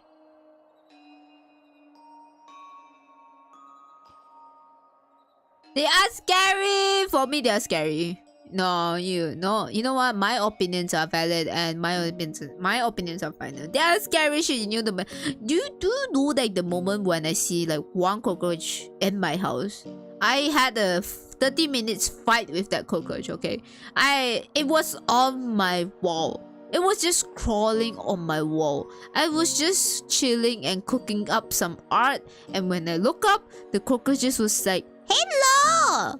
Hello, Izumi! How are you doing? I'm just here chilling. I have been in your house for such a long time, and you didn't even notice me. So I just come out to say hi. I was like, holy fucking shit!" And I took my spray and I took my what did I take out? Tissue, because I have nothing. I have no like heavy books. I took my tissues, and that thing literally just run over the walls of my house. And then, mind you, I have a lot of tapestry around my house, so I am so fucking scared of like the cockroaches just went into like one of my tapestry and just lose sight of it. So I didn't need to kill it before like it ran into that.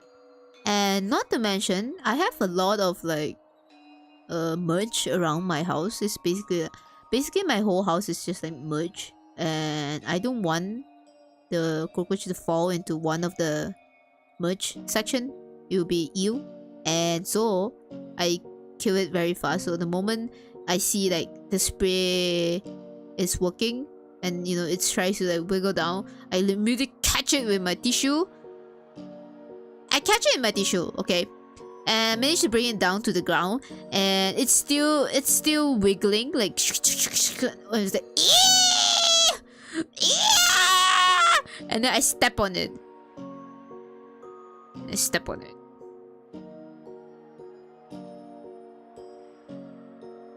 I step on it.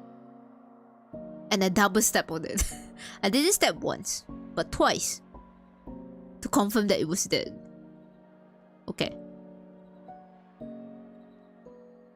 I was being sold in the insect market and I was young innocent. I diarrhea after that. Actually, I pity your stomach, bro. No. I was gonna say like maybe cockroaches have like a lot of proteins, you know. You gotta be very Izumi sure the roaches who the bigger person. Yeah. I killed it. Okay, I'm a big girl. I'm a big oni. I can kill a cockroach. I double tap the cockroach. Hey, you know what? At least like the cockroach didn't start flying around. At least it was just around my wall and just crawl over my wall. It didn't like it didn't fly. So that was a good part. I also saw a cockroach in the hotel once in Hong Kong, but it's disappeared in the instant. Oh, ew. It didn't go like into your bed, right? That was like the worst nightmare though. It just crawled into your bed. I was once in my bed and a big scorpion walked around. What's up with like people sleeping and like all kinds of insects just crawl over your head? I can't sleep like that, okay? How am I supposed to sleep? I am literally going to wrap like myself like a mummy tonight just to sleep with all those information in my head and all those experience that I heard tonight. A month ago, I had a flying roach come at me like 3 times. He kept landing on my shots and shots. He was mad. He kept like, oh no!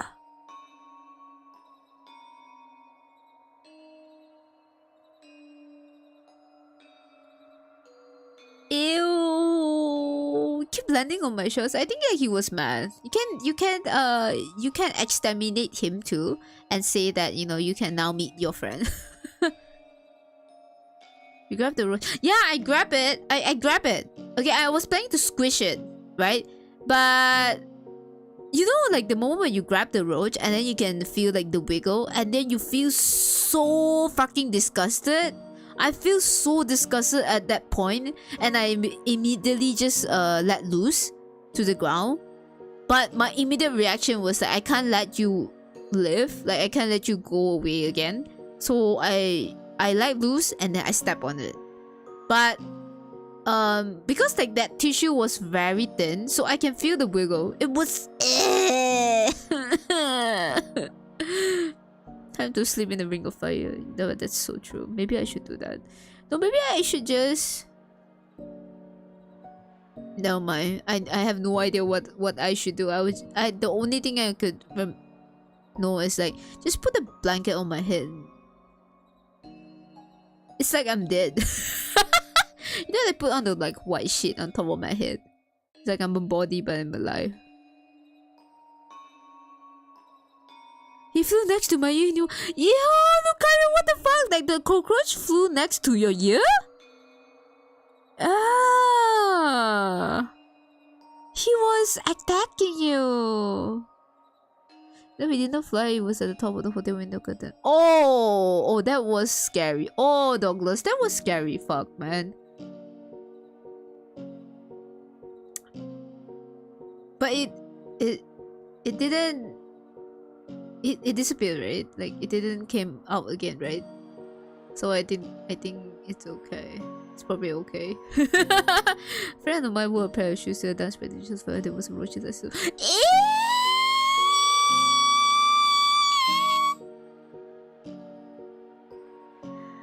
Worst nightmare. When he felt something crunching, he thought it was a leaf. Bro, I'm really getting goosebumps. Like, for real? I mean, no joke, no caps. I am getting goosebumps by just reading that shoe thing. Like, holy fuck! Cockroaches.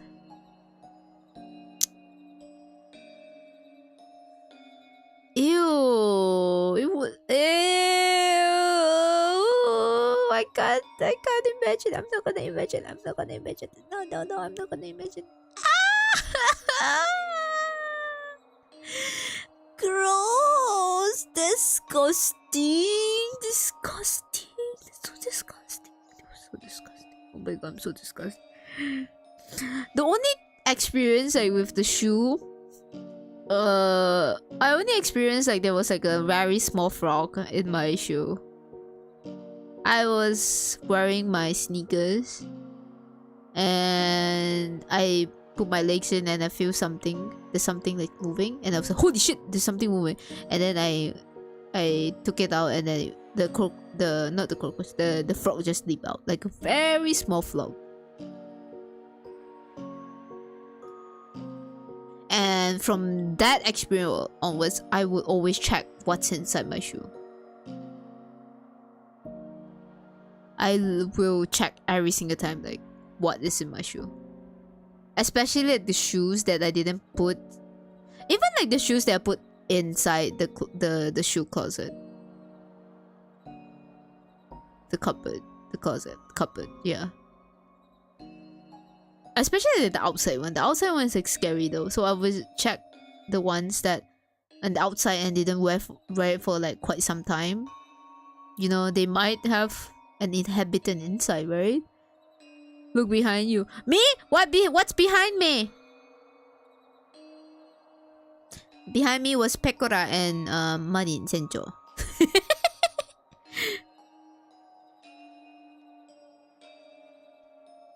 That was happened to me 2 weeks ago that he was dead. I was shaking my shoe.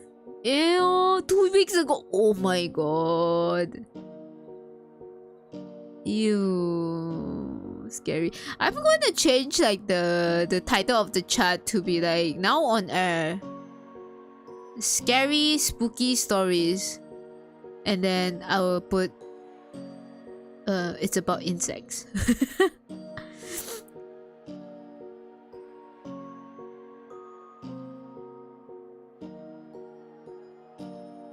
Yeah, the frog survived actually because I didn't entirely put my foot in. I put my foot in and I feel something wiggle and then I took it out very fast and then the frog just jumped out. Frog is okay. Frog is cute. Frog is like, ma, okay. It's just that. One day I accidentally cut the frog and the frog just ripped. What did you do for improvement? Why do you cut the frog? How do you cut the frog? No roaches, thank goodness. Please don't! No! Imagine I was just like streaming and talking with you guys and suddenly like at the back there was one big cockroach behind me. Holy shit, that was the worst nightmare ever. Like, I'd rather be haunted by the spirits than a cockroach, but no, okay, no, I take that back. No. I would not rather like have like being haunted like by anything, okay?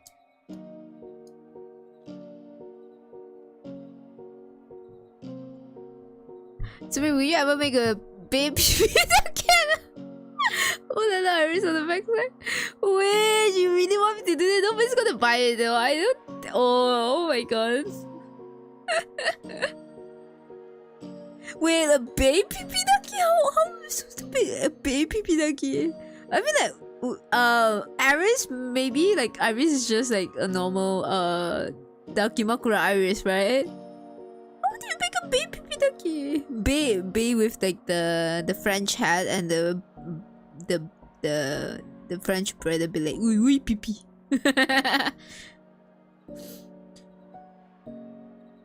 Didn't saw a frog or something. No, I killed a frog. Oh no.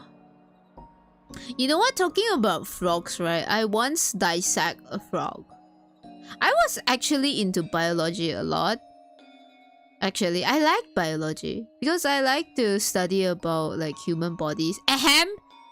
The anatomy too, but ehem! I mean the organs and everything, okay? Like biology in general. But the problem with it is like I'm not good in memorizing stuff, and you know, being like in the biology field or in the science field, it requires you a lot of like memories and stuff like that. And I think like I'm more on like the critical thinking people. Like I need to remember, I need to understand something before like it can stays in my memory. Yeah.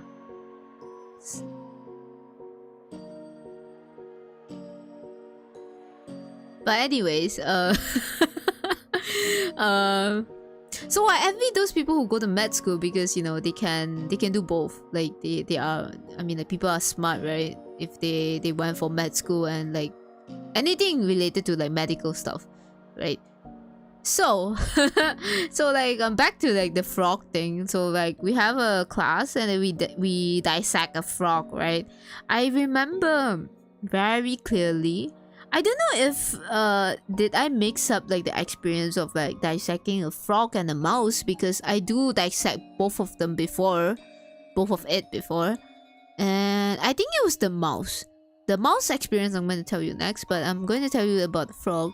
There's nothing really much happening on the frog. Like basically like the frog was, it was not dead. It was giving anesthesia, is it?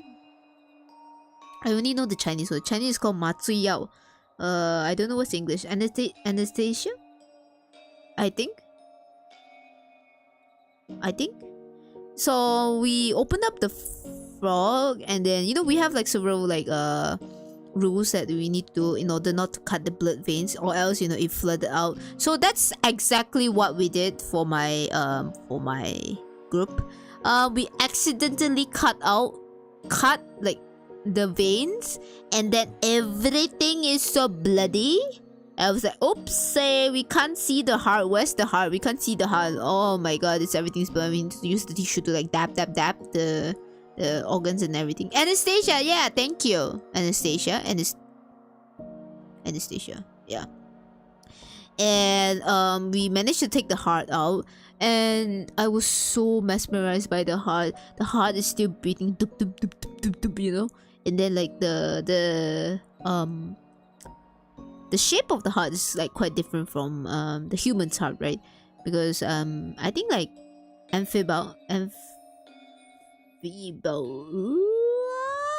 like basically frogs has different like shape. They have like 3 parts of the hearts instead of 4, and humans have 4 hearts, right? 4 parts for the heart. So there was like a big exploration for me. I was like, ooh, heart. Okay, now how do I put it back? So the mouse thing. The mouse was kind of like a traumatic, not really a traumatic, but kind of traumatic experience, because they put anesthesia right in front of us, I think, because I just walked into the class and then I saw like a mouse like struggling, and then they were just like injecting something to the mouse, and suddenly the mouse just and he was like like that. So and then it's just there for like until the class starts, and then we got the mouse, we put it down, and bro, the worst thing happened. Like the thing that I hope so much that it doesn't happen. You know what it is? The more like when you are dissecting like roaches or frogs, because they are not dead, right? They are just under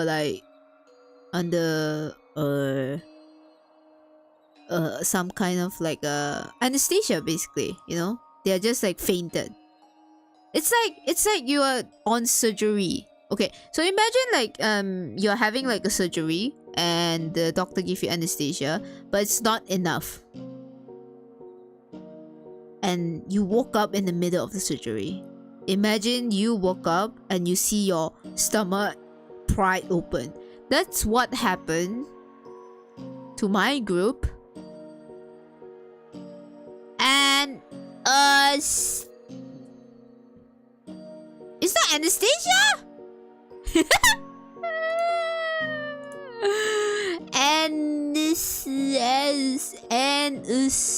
Anesthesia. Wait, anesthesia.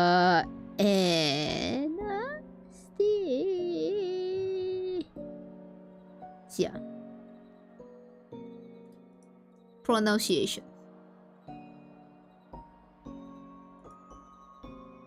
Anesthesia.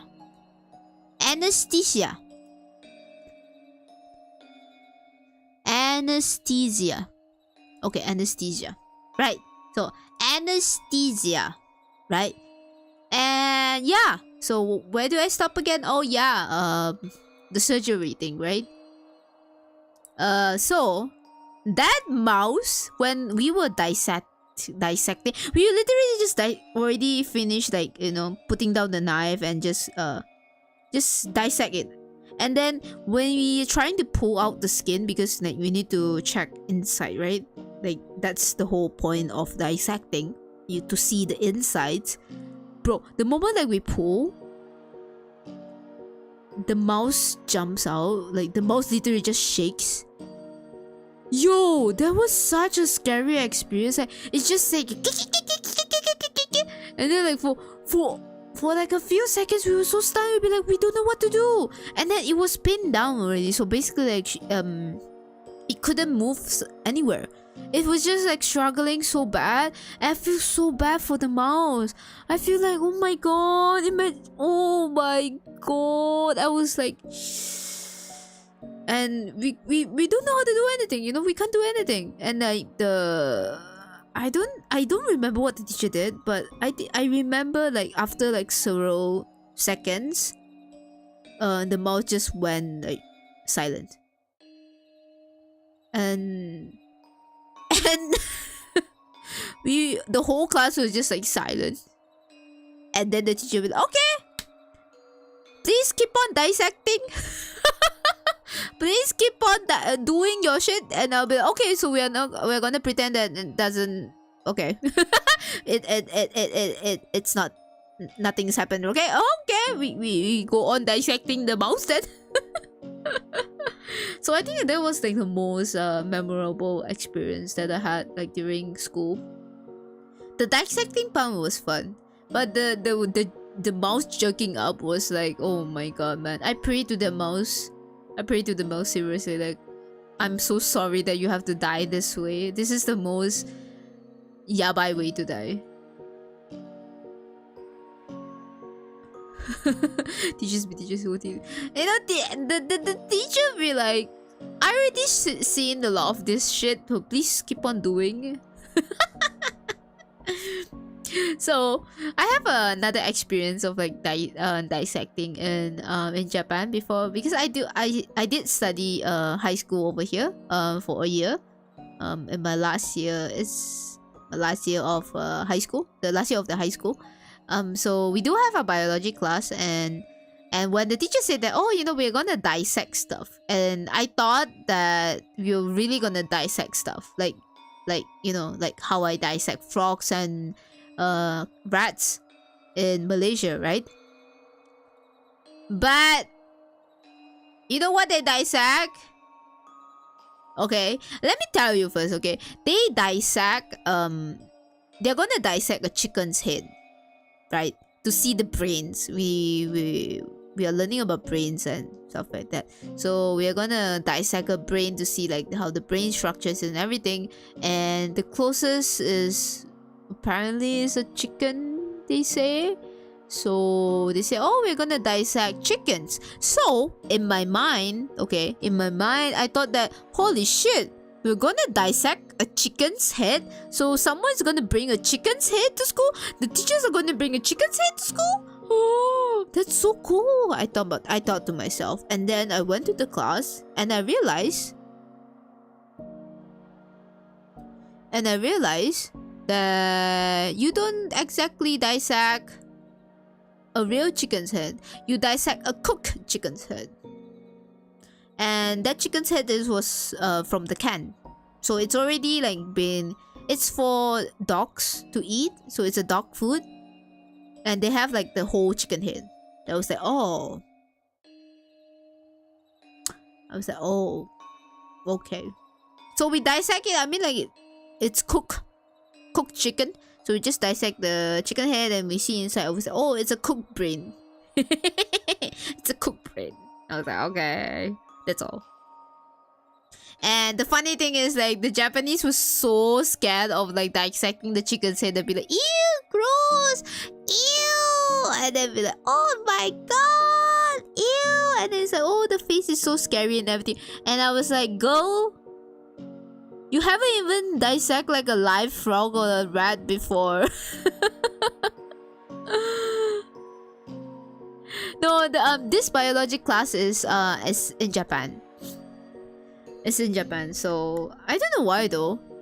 For the okay, so I wanted to say like the dissections like for the rat and the mouse. So apparently we are the last batch to do so because there was some problems for the fundings and getting like frogs and rats. Apparently I don't know how they get it, but they say that we are the last batch we can do so. So the next batch they did like either one. So it's either the frog or the rat. So that's all. Or maybe, you know, right now they probably don't have it anymore because like for some reasons, but I don't know. But I mean, I can say that I'm lucky on the batch that I managed to experience both of it.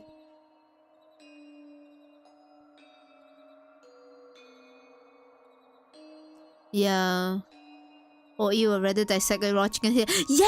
Angelique, yeah, that's why! You know, when the teacher said, like in Japan, when the teacher said that, oh, you know, we are gonna dissect a chicken head, I thought it was gonna be a raw one. I thought it was gonna be like a chicken head. Like, literally, not the live one, obviously, because you can't really dissect a live chicken's head, but you know, a raw one, right? And then it's a canned chicken's head. I was like,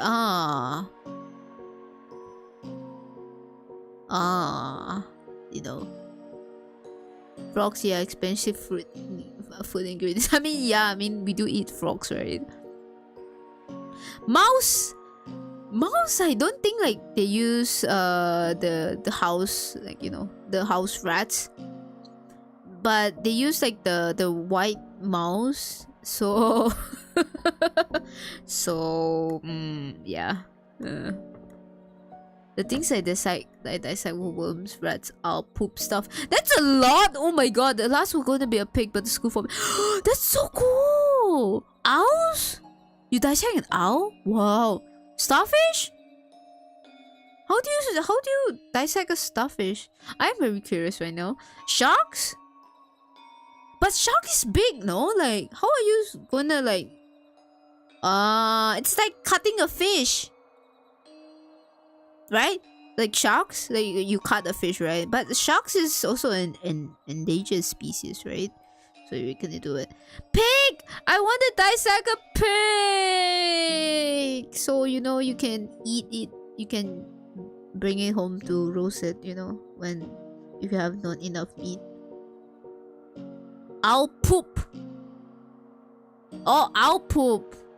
Oh, I saw it as like a cut thing. I thought it was cut. Owl poop, okay. I thought you dissect an owl, but owl poop. Okay, owl poop's cool too, you know?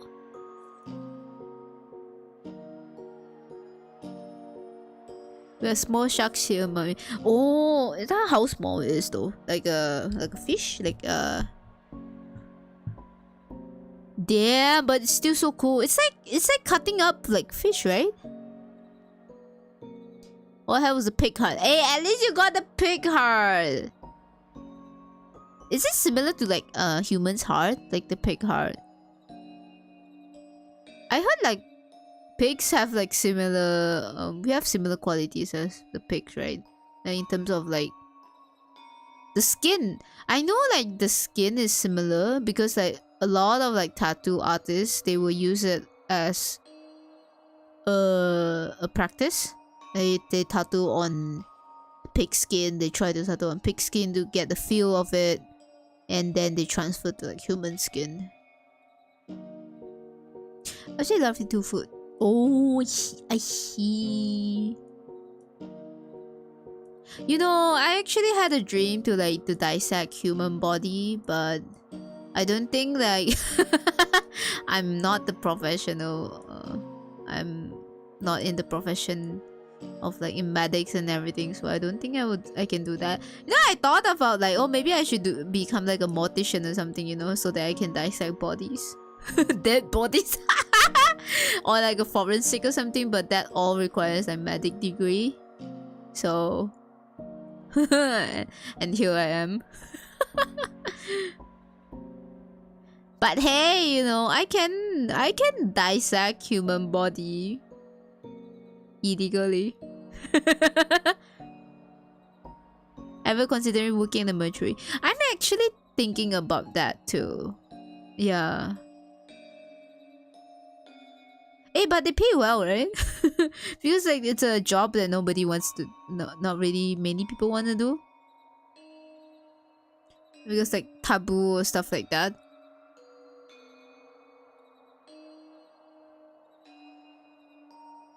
Pika is similar to human hearts in terms of anatomy. Oh, I remember getting up the chop bits and had to the cat. Oh, chewy bits. Oh, the chop up bits. You chop up everything, and then the canteen cook for you pig heart soup. I think the soup would be nice though. Yeah, base well because no one wants it. Yeah, I mean like you're technically dealing with the spirits and the bodies as well. But hey, at the same time, you know, like you are helping someone to embark on their last journey. That was what I would think, like, you know, in the mortuary. But I don't know, like I think in Japan, like you need the license for that, I guess. But I don't know about Malaysia though. Yeah, maybe a possible future career. Who knows? The Izumi becomes a mortuary, you know, handling dead bodies and probably dissecting them. Yeah, not many people can handle coming face to face with dead body. Ah, I see. I mean, well, I can't say anything for myself because I haven't seen a dead body, like literally like a dead body in front of my eyes, except for my only dead body that I see is my aunt, actually, in her funeral. But at that time, like I was 12, and I was 12, and because this aunt, I love her a lot, and we have a good relationships, and it was just so sudden that she died, like she passed away. So I remember until right now, like I was so terrified of it, just like seeing her face, like because you know we have like a moment, right? We go around the coffin and then we see her for one last time. I remember that I refused so much to see her for one last time because I don't want to accept the fact that she's passed away. So I think that was like that one moment I had like to face like death. I had to face Kelly. Alright. But and then after that, I think it was never seen a dead body before, so I couldn't say anything for myself. Like if I can face a dead body. But who knows, like, in the future.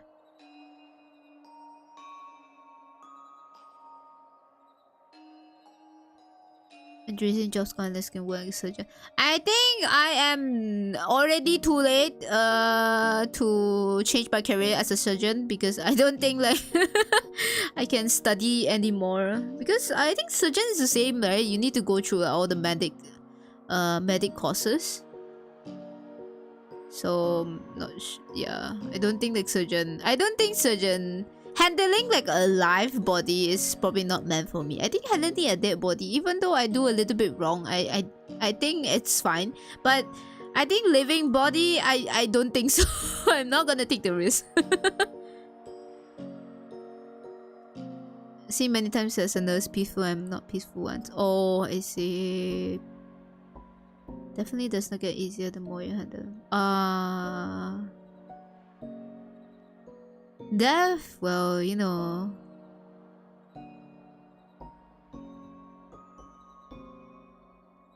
Dead bodies there.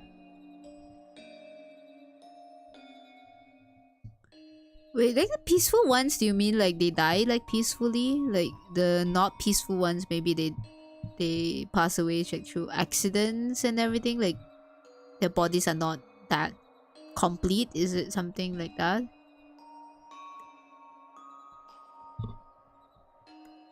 Seen too many dead bodies never shock me, but not something I always want to see. Oh no. I see. I mean, each of the dead bodies are once a living person, you know. So to think, if you think it like that, it's kind of sad as well. It's a surgeon Huntsman device. Logan surgeon. Oh, that is yeah. That is also like scary as well, though. Send many dead bodies, like, oh, yeah. Basically, you need to rethink your career, probably. But yeah, talking about like surgeons, right? I remember there was like one horror movie that I watched. It's about a serial killer who knows how to cut like the bodies, because like he was once like a doctor or a surgeon, I'm not sure. But so that's like the whole plot thing. I don't know if it's based on the true story or not, but so he knows like which parts to cut, you know, to kill the victim fast. Which I think that it was such a scary thing, like, for surgeons, because they know which part is the vital part. If they can like stab you in the place that if they want you to die. But if they don't want you to die, that means they also know like how to do that. So they can torture you, you know. And I think like one thing I hate, like even like in horror movies, I don't like gore. I like more psychological movies. But you know, the blood splashing everywhere, it's kind of like, you know, I know like, oh, it's ketchup or whatever, you know, the CGI, you know. But one thing I cannot stomach is like they cut the ankles of your, like literally they just cut like the ankles and then you just fall for the ground. And there was one scene, the horror movie of like one scene, like the I think the person was just like standing there, you know, like brushing teeth or something like that, and then like there was one pair of scissors coming out and just snap the no, it's not the ankle. Wait, I'm getting confused with anatomy. No, it's not the ankle, it's the heels, right? Wait, the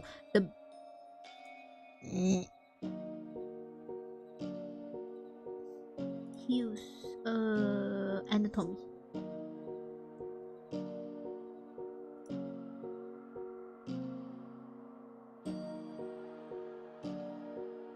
tendons above the heels. Yeah, like the back of your feet.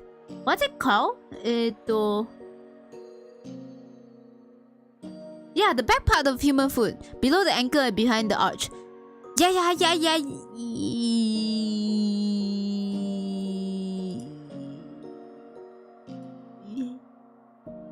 I found the...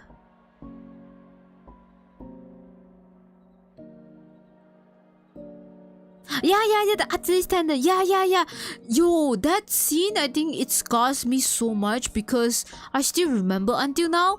Like, there was the scene, like, they used the scissors and cut the tendon, and then the person just falls off.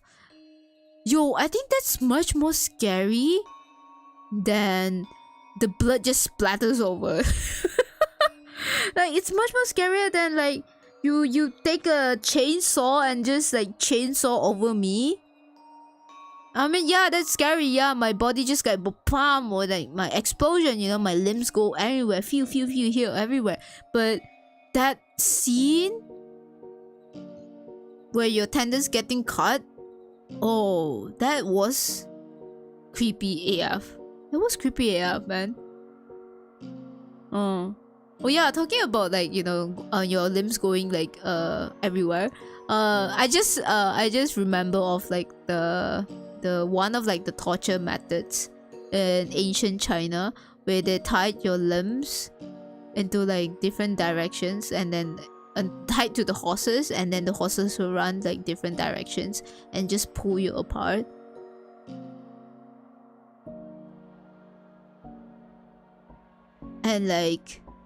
And they just pull you apart, and then your limbs and your legs will just be everywhere, and then what's left is your body. Imagine the pain, man. Imagine the pain. It reminds me of, like, you know, the story that I just tell you, the Penanggalan. Where like the woman was tied to the tree. The head to the tied the head to the tree, and then the body to the bowl.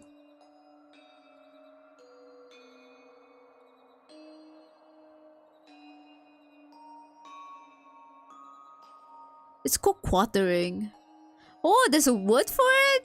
Why do you have this knowledge? I'm gonna question you.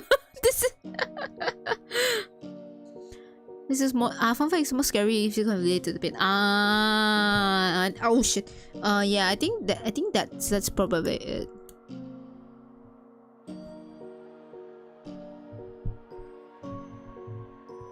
But though, like, isn't it like painful? Like, if you cut like somewhere that... I mean, like, yeah, stab in the tummy, stab in the neck and everywhere. Like, yeah, it's painful. We know that, but tendon cutting, it's just too much. It's kind of like a part of a torture thing. It's like pulling your fingernails off. You know, I can't stomach that, man. Like, of all the things, like, don't ask me to watch like a torture with like fingernails pulling out. My god, I cannot, man. Like, it's so painful. Like, ew and painful, you know that? Oh yeah, and then like, yeah, apparently like, the ancient China thing was actually real. So, fun fact. What's 1000/7? Shut up, Ian! No! Don't remind me.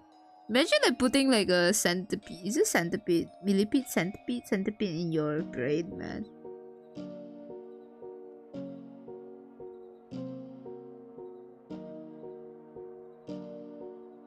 Yes, at some point bump your heels something so hard in pain. Ah, really? I think maybe. Probably, yeah.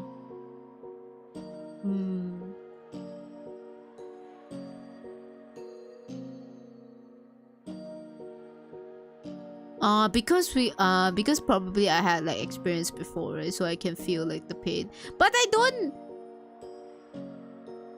But I never had my fingernails getting peeled off before, so I don't know. But I can feel the pain though.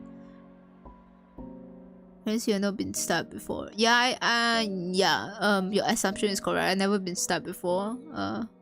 Fortunately. And I don't want to be stabbed too.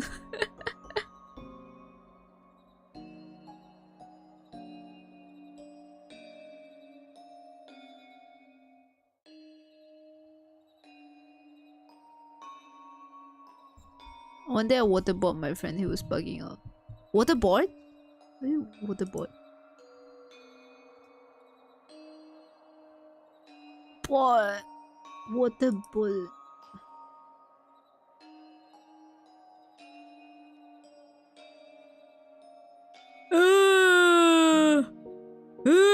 Waterboarding is a form of torture in which the water is poured over a cloth covering the face, breathing passages of an immobilized captive.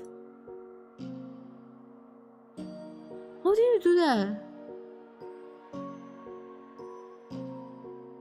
In the most common method of waterboarding, the captive face is covered with cloth or some thin materials and immobilized on the back and incline of 10 to 20 degrees. Torturers pour water onto the face over breathing passages, causing an almost immediate gag reflex and creating drowning sensation for the captive. Normally, water is poured intermittently to prevent death.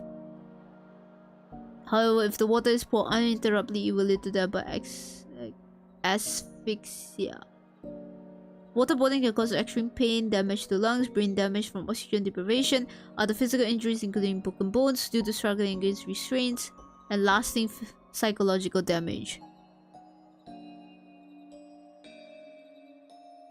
And why do you waterboard your friend? I'm just reading about waterboarding. I'm like, what the fuck? What?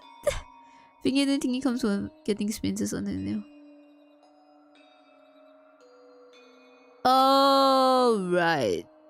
I would explain from yesterday running from one point another, but good. Oh, Douglas, thank God that it's not that serious though. But please take good care of yourself. Please don't sprain. But they say that if you sprain your leg once, that you have the risk of like spraining your leg again, right?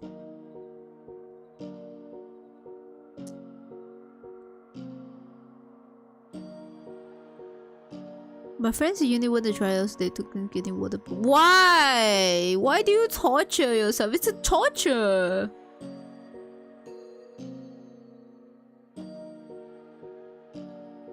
It's a classification as torture. Okay.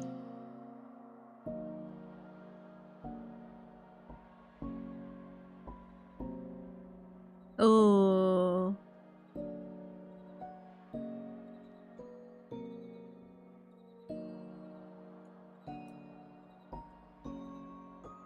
I stopped when he started turning grey and was showing pleasure. Oh no, he was suffering. Probably was suffering, no? Like, from the...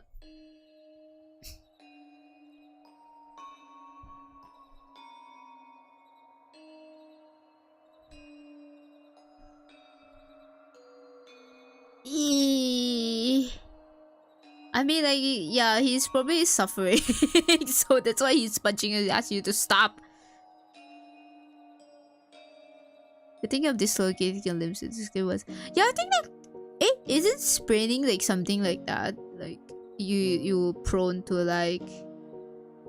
more injuries, I guess? I'm not sure. I'm not an expert in this situation. So, Angeline, you're much more expert than me.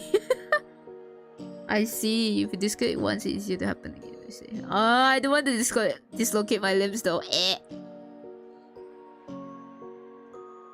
People do a lot worse than themselves though. Like the getting a toxic relationship. Don't carry on. No, that's so dark. For 1 second, we became like so dark. That's very true. I mean, like, it's a toxic relationship is a form of like long-term torture in terms of your mental health, and it's really hard to get rid of that too. So, toxic relationship. Take care of yourself, guys. Reminders of checking your red flags, you know, don't sleep on the red flags. If you see 1 or 2, you know, confront them. Communication is the key. Well, I'm not a relationship expert or a therapist, so just take my words with a grain of salt. Don't get into a toxic relationship.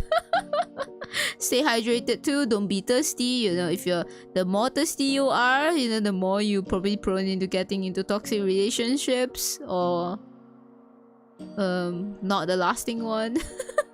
Short-term waterboarding should not cause long-term effects. So, just saying. Hey, no, I think that waterboarding maybe will cause long-term effects in terms of psychological, right? I don't know, but it's a form of torture. It's literally classified as a form of torture, so maybe. So no relationship equals to safe. Yes, that is very true. You are safe from any toxic relationships, yeah. But they do say like friendship can also be like toxic as well.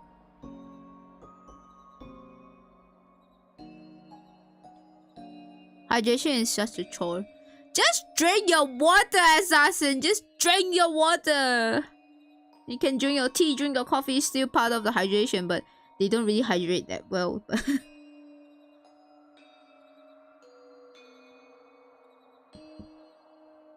I was thinking another type of the word. Oh.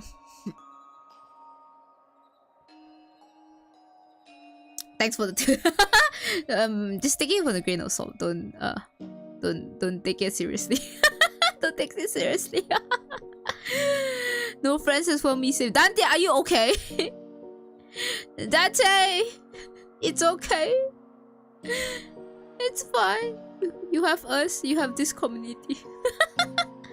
You can't make me. I can make. You know, I cannot make you actually. I'm gonna say I can make you. I can fix you. No, I cannot. You are your own. You are your own person. You know how to think. It's you yourself. You can only control your own destiny, not me. I am just a cute Oni who stands in a long dark Japanese themed corridor with mist flying around and with higambana. What's higambana? Spider lilies around me. Because I am the brink of the. I am in the world where the living and the death meets.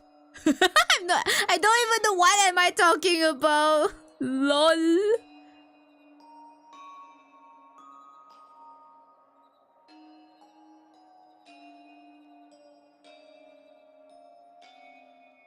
I stand is correct. Springs can have higher tendency to occur again, I guess. Ah, I see.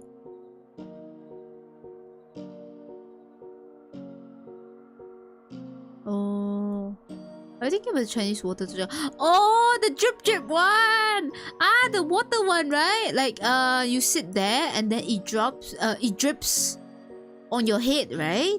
And then like, because like, there was a saying, right, in Chinese where like, what's it called? Like, there was a foreword.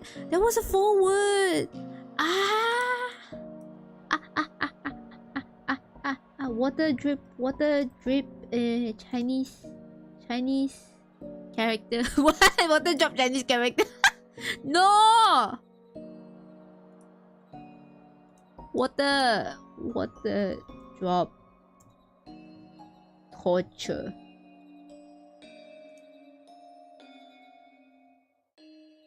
It's called a dripping machine. It's a mentally painful process which cold water is slowly dripped onto the scalp, forehead, or face for a prolonged period of time. So it causes it causes mental torture instead of like more physical, which is actually smart, because I think we do have a word about like water dripping and then to the stone, and then eventually like it pierced through the stone.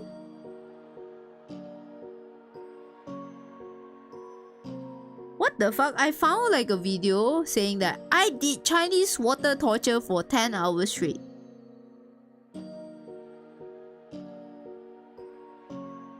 La, People are stupid.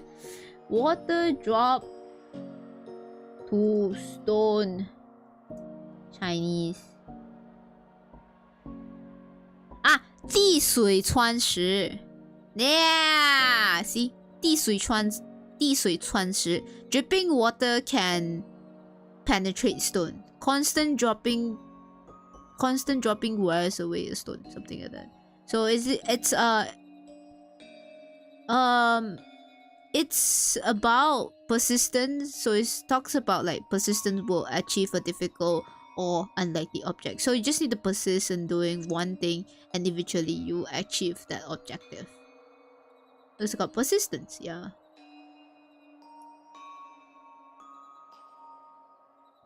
That sounds like a Mr. Beast video.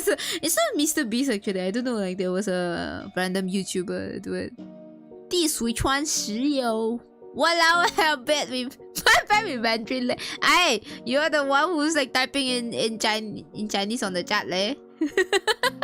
I don't even remember.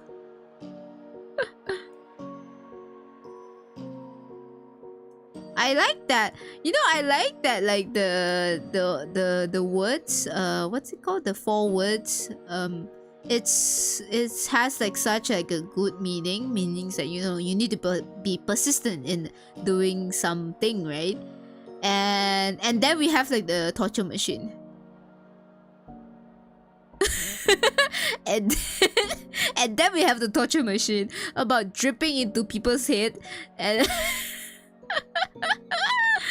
dripping into people's head and like maybe it will penetrate your scalp or something, you know. I think like that's what it gives like the mental effect of it. But I think also like because you are tied up as well, like I think that Fien said like it's also like you can't scratch your nose, you can't do anything. Basically you need to stand still for that for like maybe like a prolong of hours, maybe like 8 to 10 hours or more, probably more than that. So I think you're much more like mentally strained instead of like physically strained.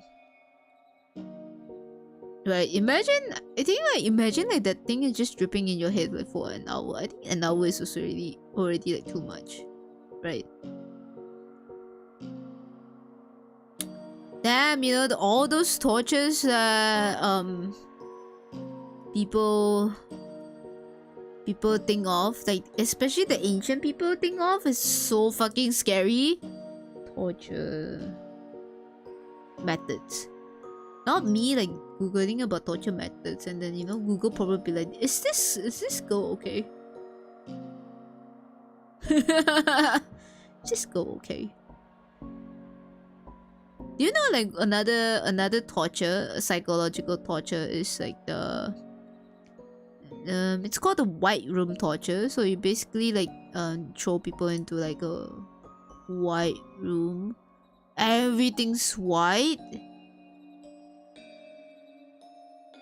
And apparently that's also like a psychological torture. And also like you can't hear any sounds, you can't have social interaction.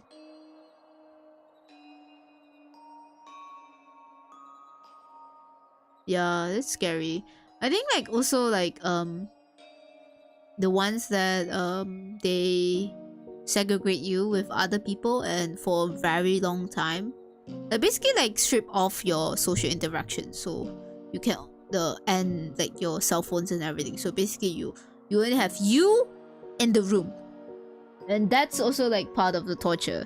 And in fact maybe, you know, like people in prison who are in like the special room, right, also like having like the same thing. So can we say like, you know, prison is very human?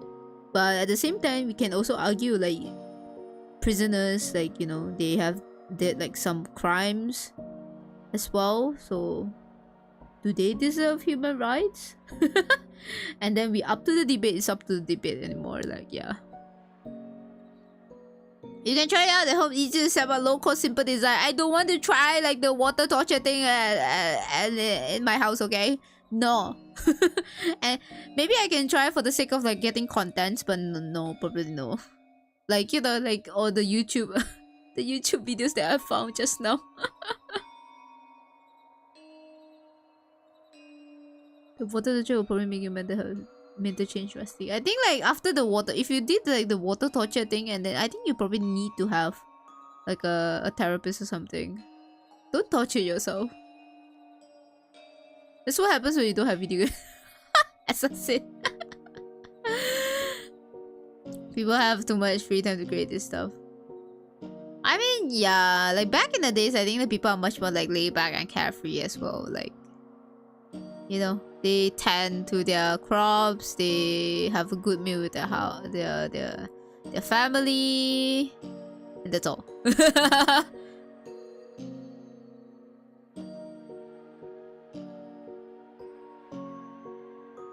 You heard about that? Oh, the white room thing? Why would you try to torture yourself? I don't know. Like, people torture themselves for fun, right? Like, to experience, like, stuff that they probably wouldn't experience. It's kind of like a human thing to experience something.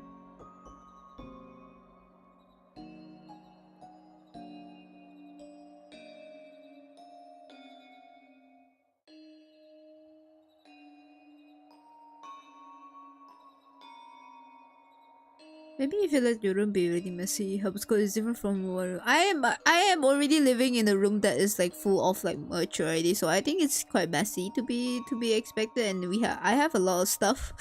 So I cannot like make a white room or something, you know. But you like talking about like, you know, solitary confinement.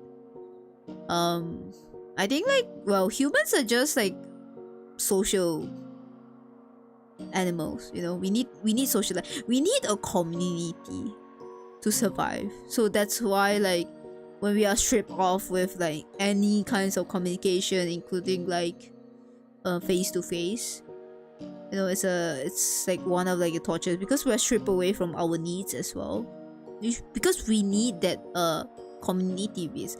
I mean, like, some people say that, oh, you know, I'll probably be fine like by living alone and stuff like that, but you know, in reality we are not actually alone, right?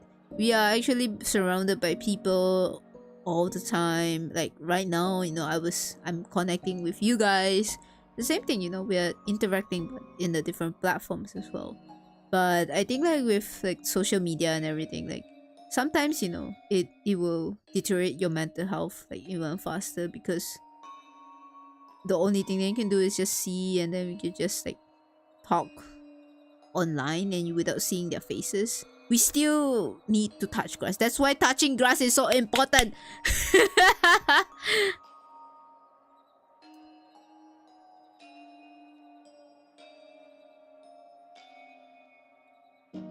Sounds like a very Machiavellian thing to do. Oh, by torturing yourself? I think so too. I think it's every like YouTuber thing to do.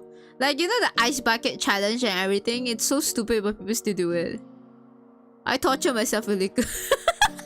Lucaria, then can I just say the same thing to me myself as well? The only torture I do is alcohol. Same, bro. Same.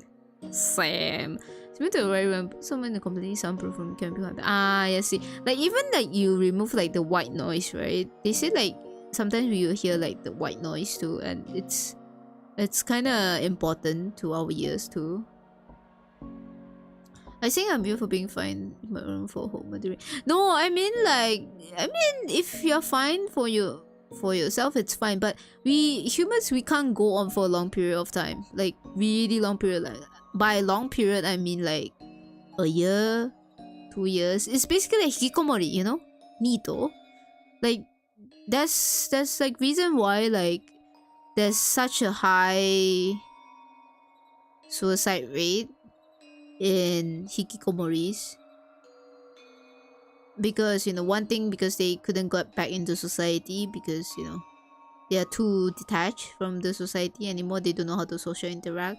But at the same time, you know, I mean, there's a lot of reasons. Okay, I cannot say like that's one reason, because every case is case by case.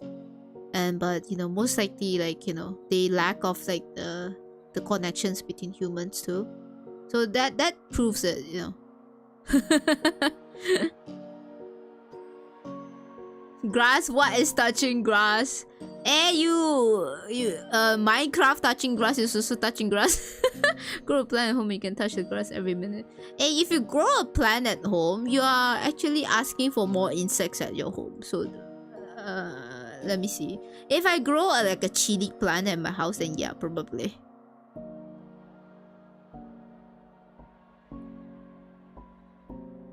Izumi drinking stream. Oh, really? Drinking stream? You want me to do that? Sure, no problem.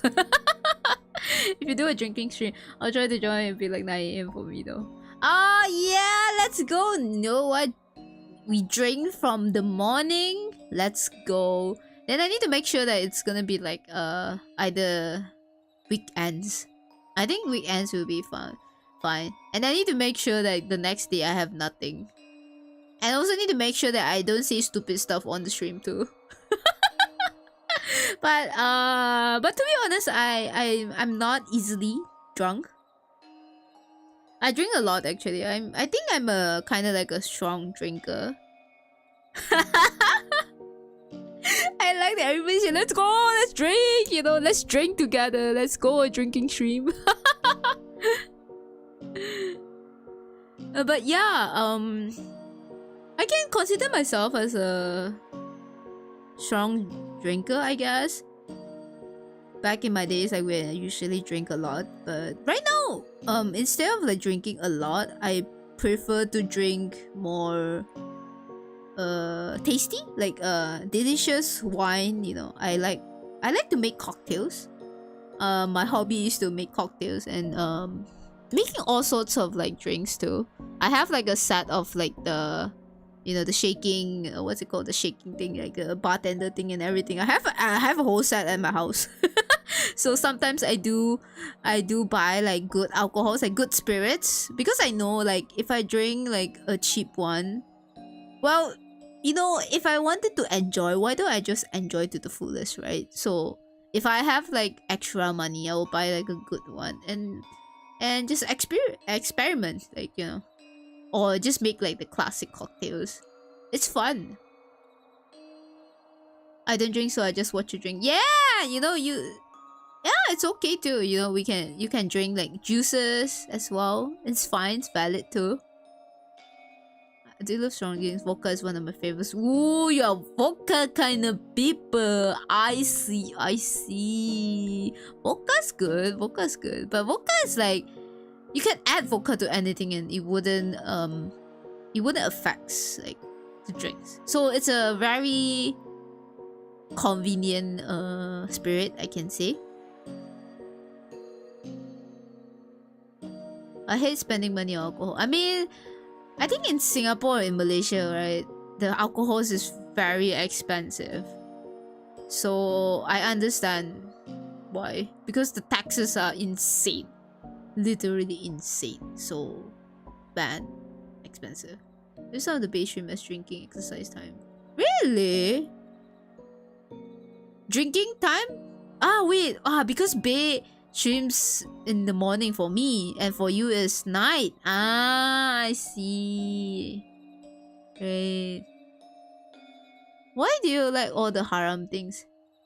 Ayya, we got okay, let me just say, I drink alcohol, but I don't smoke.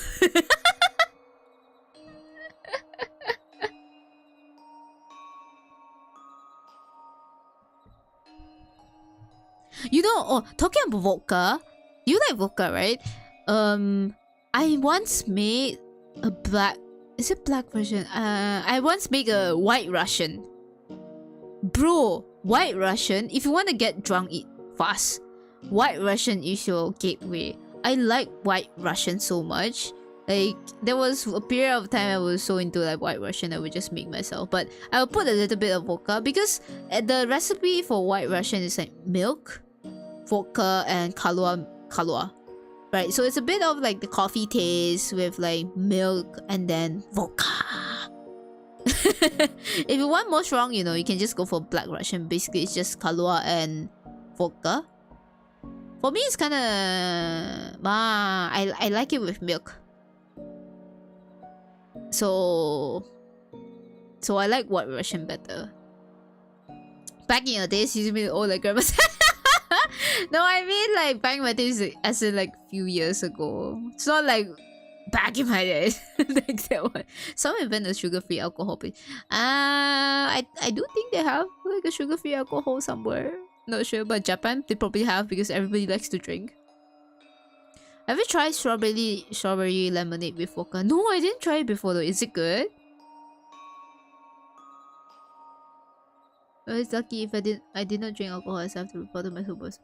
You need to report to your supervisor if you want to drink alcohol. Oh, okay. So you probably wouldn't drink then.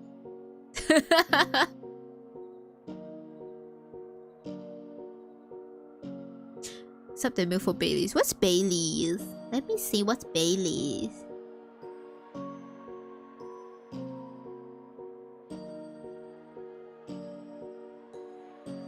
Strawberry lemonade with vodka is so good. Oh, really? I think... Yeah... I don't think that's the ingredients here though. Lemonade, I think I can find. But strawberry... Oh, Baileys is this chocolate drink. I see. Well, it's like chocolate with coffee and vodka. Holy shit.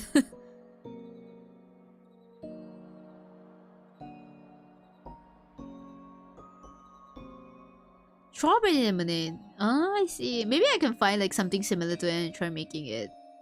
I'll see. Just make sure not to eat anything when you drink alcohol. That is such a good advice that if you wanna die fast, if you're if you want like I'm gonna get drunk as fast as possible, just don't eat, you know, just drink. The next day you will just like sleep. No, after you just consume one like taste and you'll be like, oh, I'm drunk. Never mind, I'm just gonna go to sleep.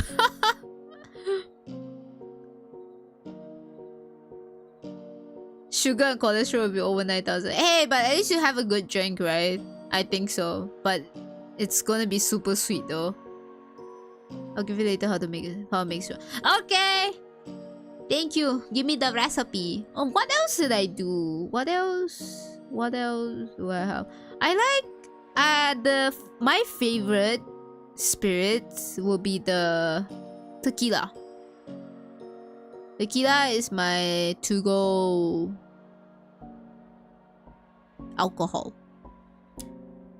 I like making like all sorts of variations of tequila cocktails. I mean obviously like the classic ones. Margaritas are my favorite ones though.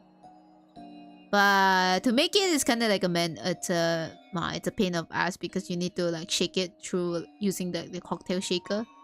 Sometimes you just want to taste a little bit, you know. But if I'm up to it, I will make it. Because you know there was a song like you know called Tequila, and you can play it on the saxophone. Like I remember like when I used to play like saxophone, right? I would use that as my warm-up song, and it'll be like starting and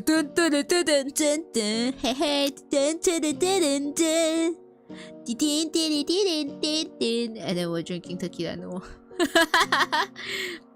I like tequila because like they have like a distinctive like kind of herb smell, and it's so addicting though if you are used to it. Oh, whiskey, yeah. Whiskey depends because I drank like very bad cheap whiskey before and I get a really bad hangover. I like Jack Daniel Coke though.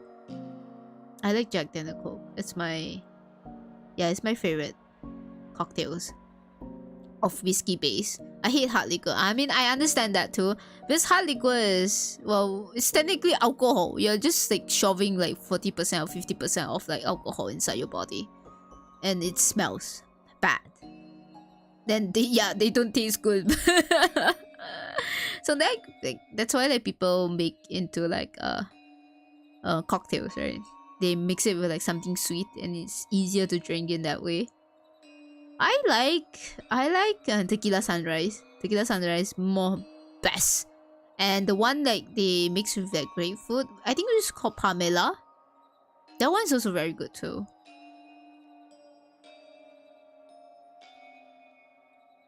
I guess since I smell alcohol all day from the hand rooms, I hate that this smell. Oh, that yeah. Sometimes I do like the alcohol thing, and then I can smell the alcohol. Yeah. Sometimes I also hate that though. Especially when you're hungover and then the next day you have to put alcohol in your hand and be like, oh my god, the alcohol smell. Oh, by the way, do you realize, like, if you went to my Patreon before, one of my patron tiers is named Jack Daniel Coke. Just saying. And the highest tier will be tequila shots. Just saying. But I also like Kalua milk. I think like if I want something sweet, I'll go for Kalua milk. And another one that I'm recently like is the matcha maribu. So it's basically like matcha liqueur with milk. That's all. It's very easy. Wait, no. Right, yeah. The matcha liqueur and rum, because Malibu, rum and milk. Yeah. Let me see matcha.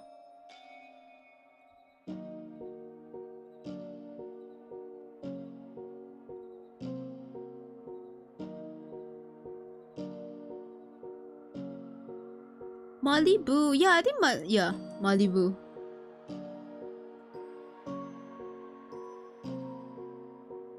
You know what? It's I remember like there was like I don't know, it was a friend or something. Like so basically they were saying like, oh, you know, how to spot an alcoholic. You just need to tell them Malibu. You just need to like make up like a situation and then you say Malibu, and then you, based on their reaction, you can know like whether they are alcoholic or not. So people who always drink will think that Malibu is a drink, right? Because Malibu is literally an alcohol, it's a rum. People who don't really drink that much don't drink that much would be like, Malibu, I thought it's a city or something like that. So that's how you know if your friends are alcoholics or not. They're so into like alcohol, they know. They know their alcohol. I like shoujo, the ones in the green bottle. Ah, the original ones, right? The original, I mean like the peach one, the orange one, and there's like a lot of flavors one too. Shoujos are actually dangerous though, because they are sweet and you don't really taste the alcohol, but they have like high contents of like the alcohol percentage too. So but I have a Korean friend who loves to drink shoujo. And yeah, I think that mostly the Koreans are like really strong though. So he said that, you know, I drink like several shojos and won't get drunk. So yeah. But anyways, I think that we can reserve like the alcoholic drinks for a drinking stream. Maybe in the future I will do like drinking streams and we can talk about more about alcohols and the recipes that I did before. It would be like a fun stream though. I know that Kelly did some of the drinking streams before, right? She did make alcohols before. Yeah, but this was supposed to be a podcast about urban legends, but we actually ended up finishing that quite early as well, and we did a little bit of zatsu-dan, which is fun. And you know, to be honest, like I think it's been long since I do like zatsu-dan like this. Right? Because like I didn't even like do that much of like an art stream anymore. The only I mean I did like reaction streams, but yeah. But anyways. Basta juga mana main content tukar sesuatu aja tu profile main sama troll. Lucario, they were just tricking you. And they'd be like, why am I drunk by drinking water? Interesting and fun stream. Oh, thank you so much, dog. So thank you so much for coming by every time though. And Assassin too. Yeah, I was wondering when the ASMR was actually become a tattoo. when Izumi stopped the ASMR, stopped having like a really nice voice and she revert to her normal raspy, I don't know. Raspy? Is it raspy? I'm not sure. Like this voice. You always do it, you're gonna take base title as someone wants that to stream. Nah, Bae was always the first one. There is always the first. I can come promise the second.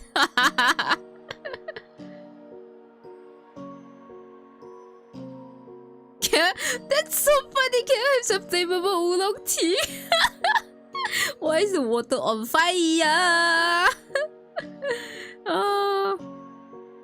But anyways, just a little bit of the next stream. The next stream will be tomorrow because today was supposed to be the Evil Within stream, but I had to do this urban legend podcast stream because I think that it would be interesting for Halloween as well.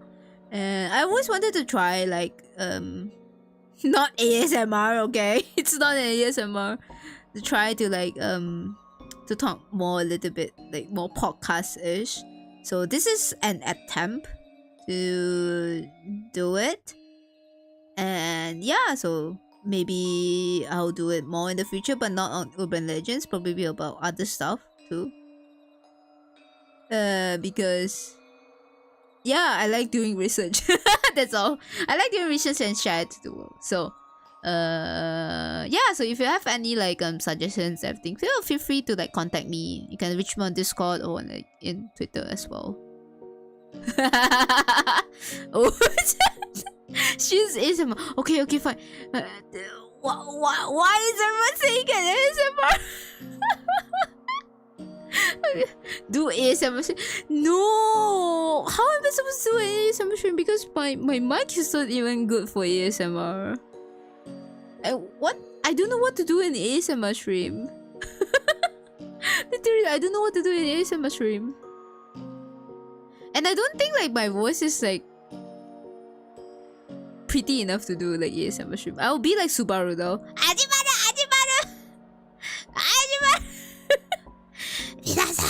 Minasan! Kore de ii desu ka? You know, like you know the Subaru curse stream. Oh, that was so funny. I had to watch like the clip for like a few times, you know, like the hologura thing, and then I watched it. So funny. It was so funny. Hajimare. Channel over channel, amazing chef kiss ASMR. Okay. Fauna does a quite. I mean, Fauna is a pro in ASMR, man. Like her voice is so soothing. Malaysian accent ASMR. I will be like, hey, nasi lemak, you are so beautiful lah. I think the only thing that you would gain from the ASMR was like you just laugh on the floor and roll down on the laughing on the floor, okay? Be like, why is Izumi talking like an auntie, you know? Like an auntie on the pasar, you know, in the morning. But yeah, so I was talking, I got derailed so fast. I got derailed so fast. But anyways, yeah. So talking back a little bit about like the next schedule. Tomorrow, so the Evil Within stream will be pushed to tomorrow. So tomorrow we will have the Evil Within stream, and then we'll be fighting the spider lady. So hopefully I can kill her. Oh my god, I'm just by thinking I'll be like so stressful. I didn't expect like Evil Within would be like so scary actually. I thought that, you know, with like pew pew and then you have like all sorts of like the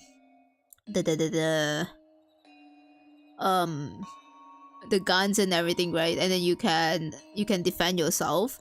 It'll be much more easier, more not scary, but I was so wrong. I was so fucking wrong about myself. And Evil Within was actually quite scary.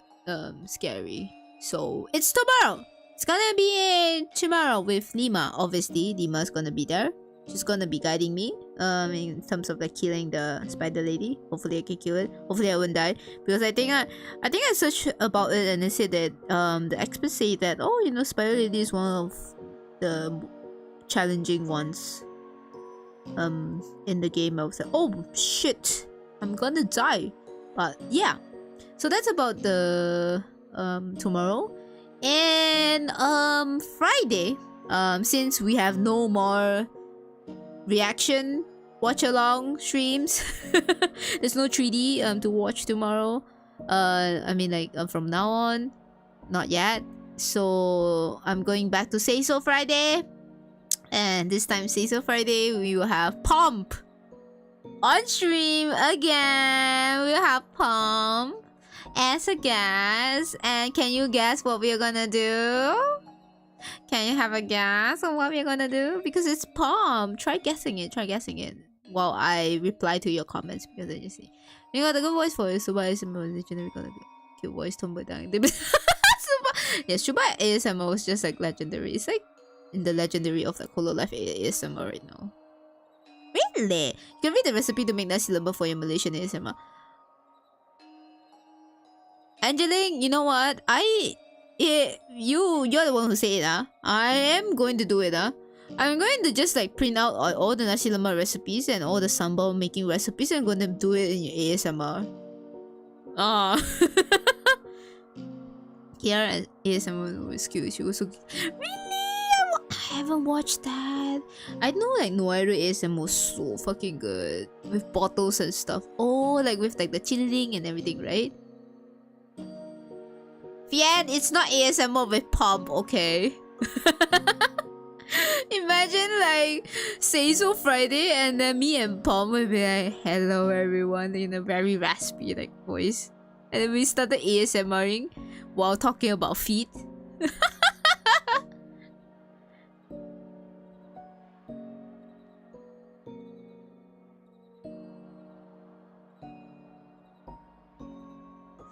Drawing him, but it's not drawing as its feet. Of course it's Pop. Of course it's feet. It's gonna be a feet, but well, let's see. You know, I'm gonna keep this secret until the thumbnail is made, and then you will know what kind of stream it is. Wahahaha. The only legendary ASMR stream to remember, Hachama KFC ASMR. I didn't know about the KFC ASMR though, the Hachama one. Talking about Hachama, Hachama's coming back tomorrow! Yeah! And Calico's ASMR, oh, that one, like she screams, right? On the mic, right? Yes, remember those recipes. Angelique, you said one, I tell you, you said one, You don't regret, I tell you. Now you're making me hungry for supper. Eat. Go out and eat. I'm still full though. I think I ate. So today I ate like tom yum soup. I made my own tom yum soup today. It was tasty. Yeah. Booba is ASMR. Oh wait.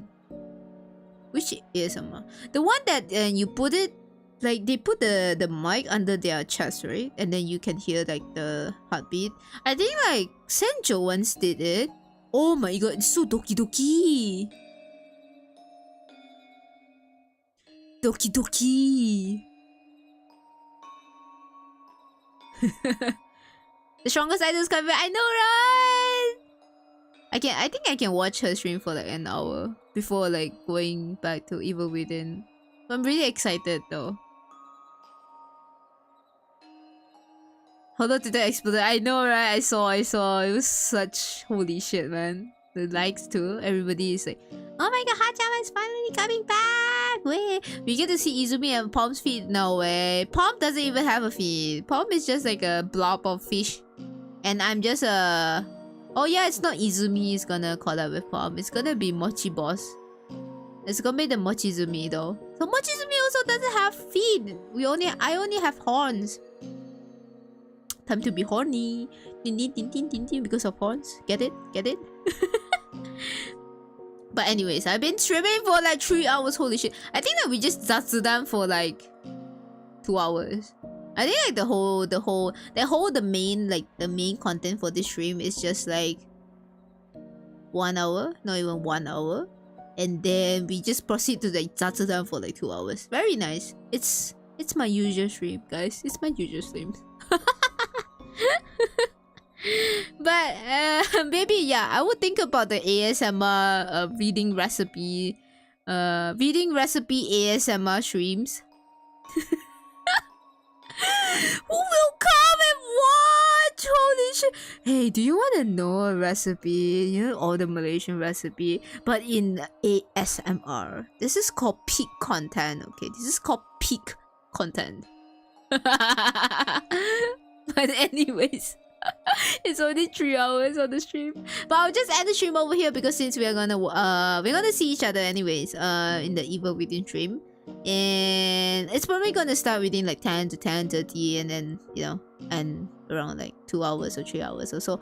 And yeah, so I'm going back to my ASMR. Thank you so much for coming to the Urban Legends podcast stream presented by the only, one and only Izumi. We definitely didn't derail for Zatsu. We definitely didn't talk about a much more horrible stories than urban legends, which is insects, cockroaches, spiders, and humans, baby. So, I hope that you enjoy the session for today, and I'll see you in the next stream. Thank you so much! And Otsuzumi to you!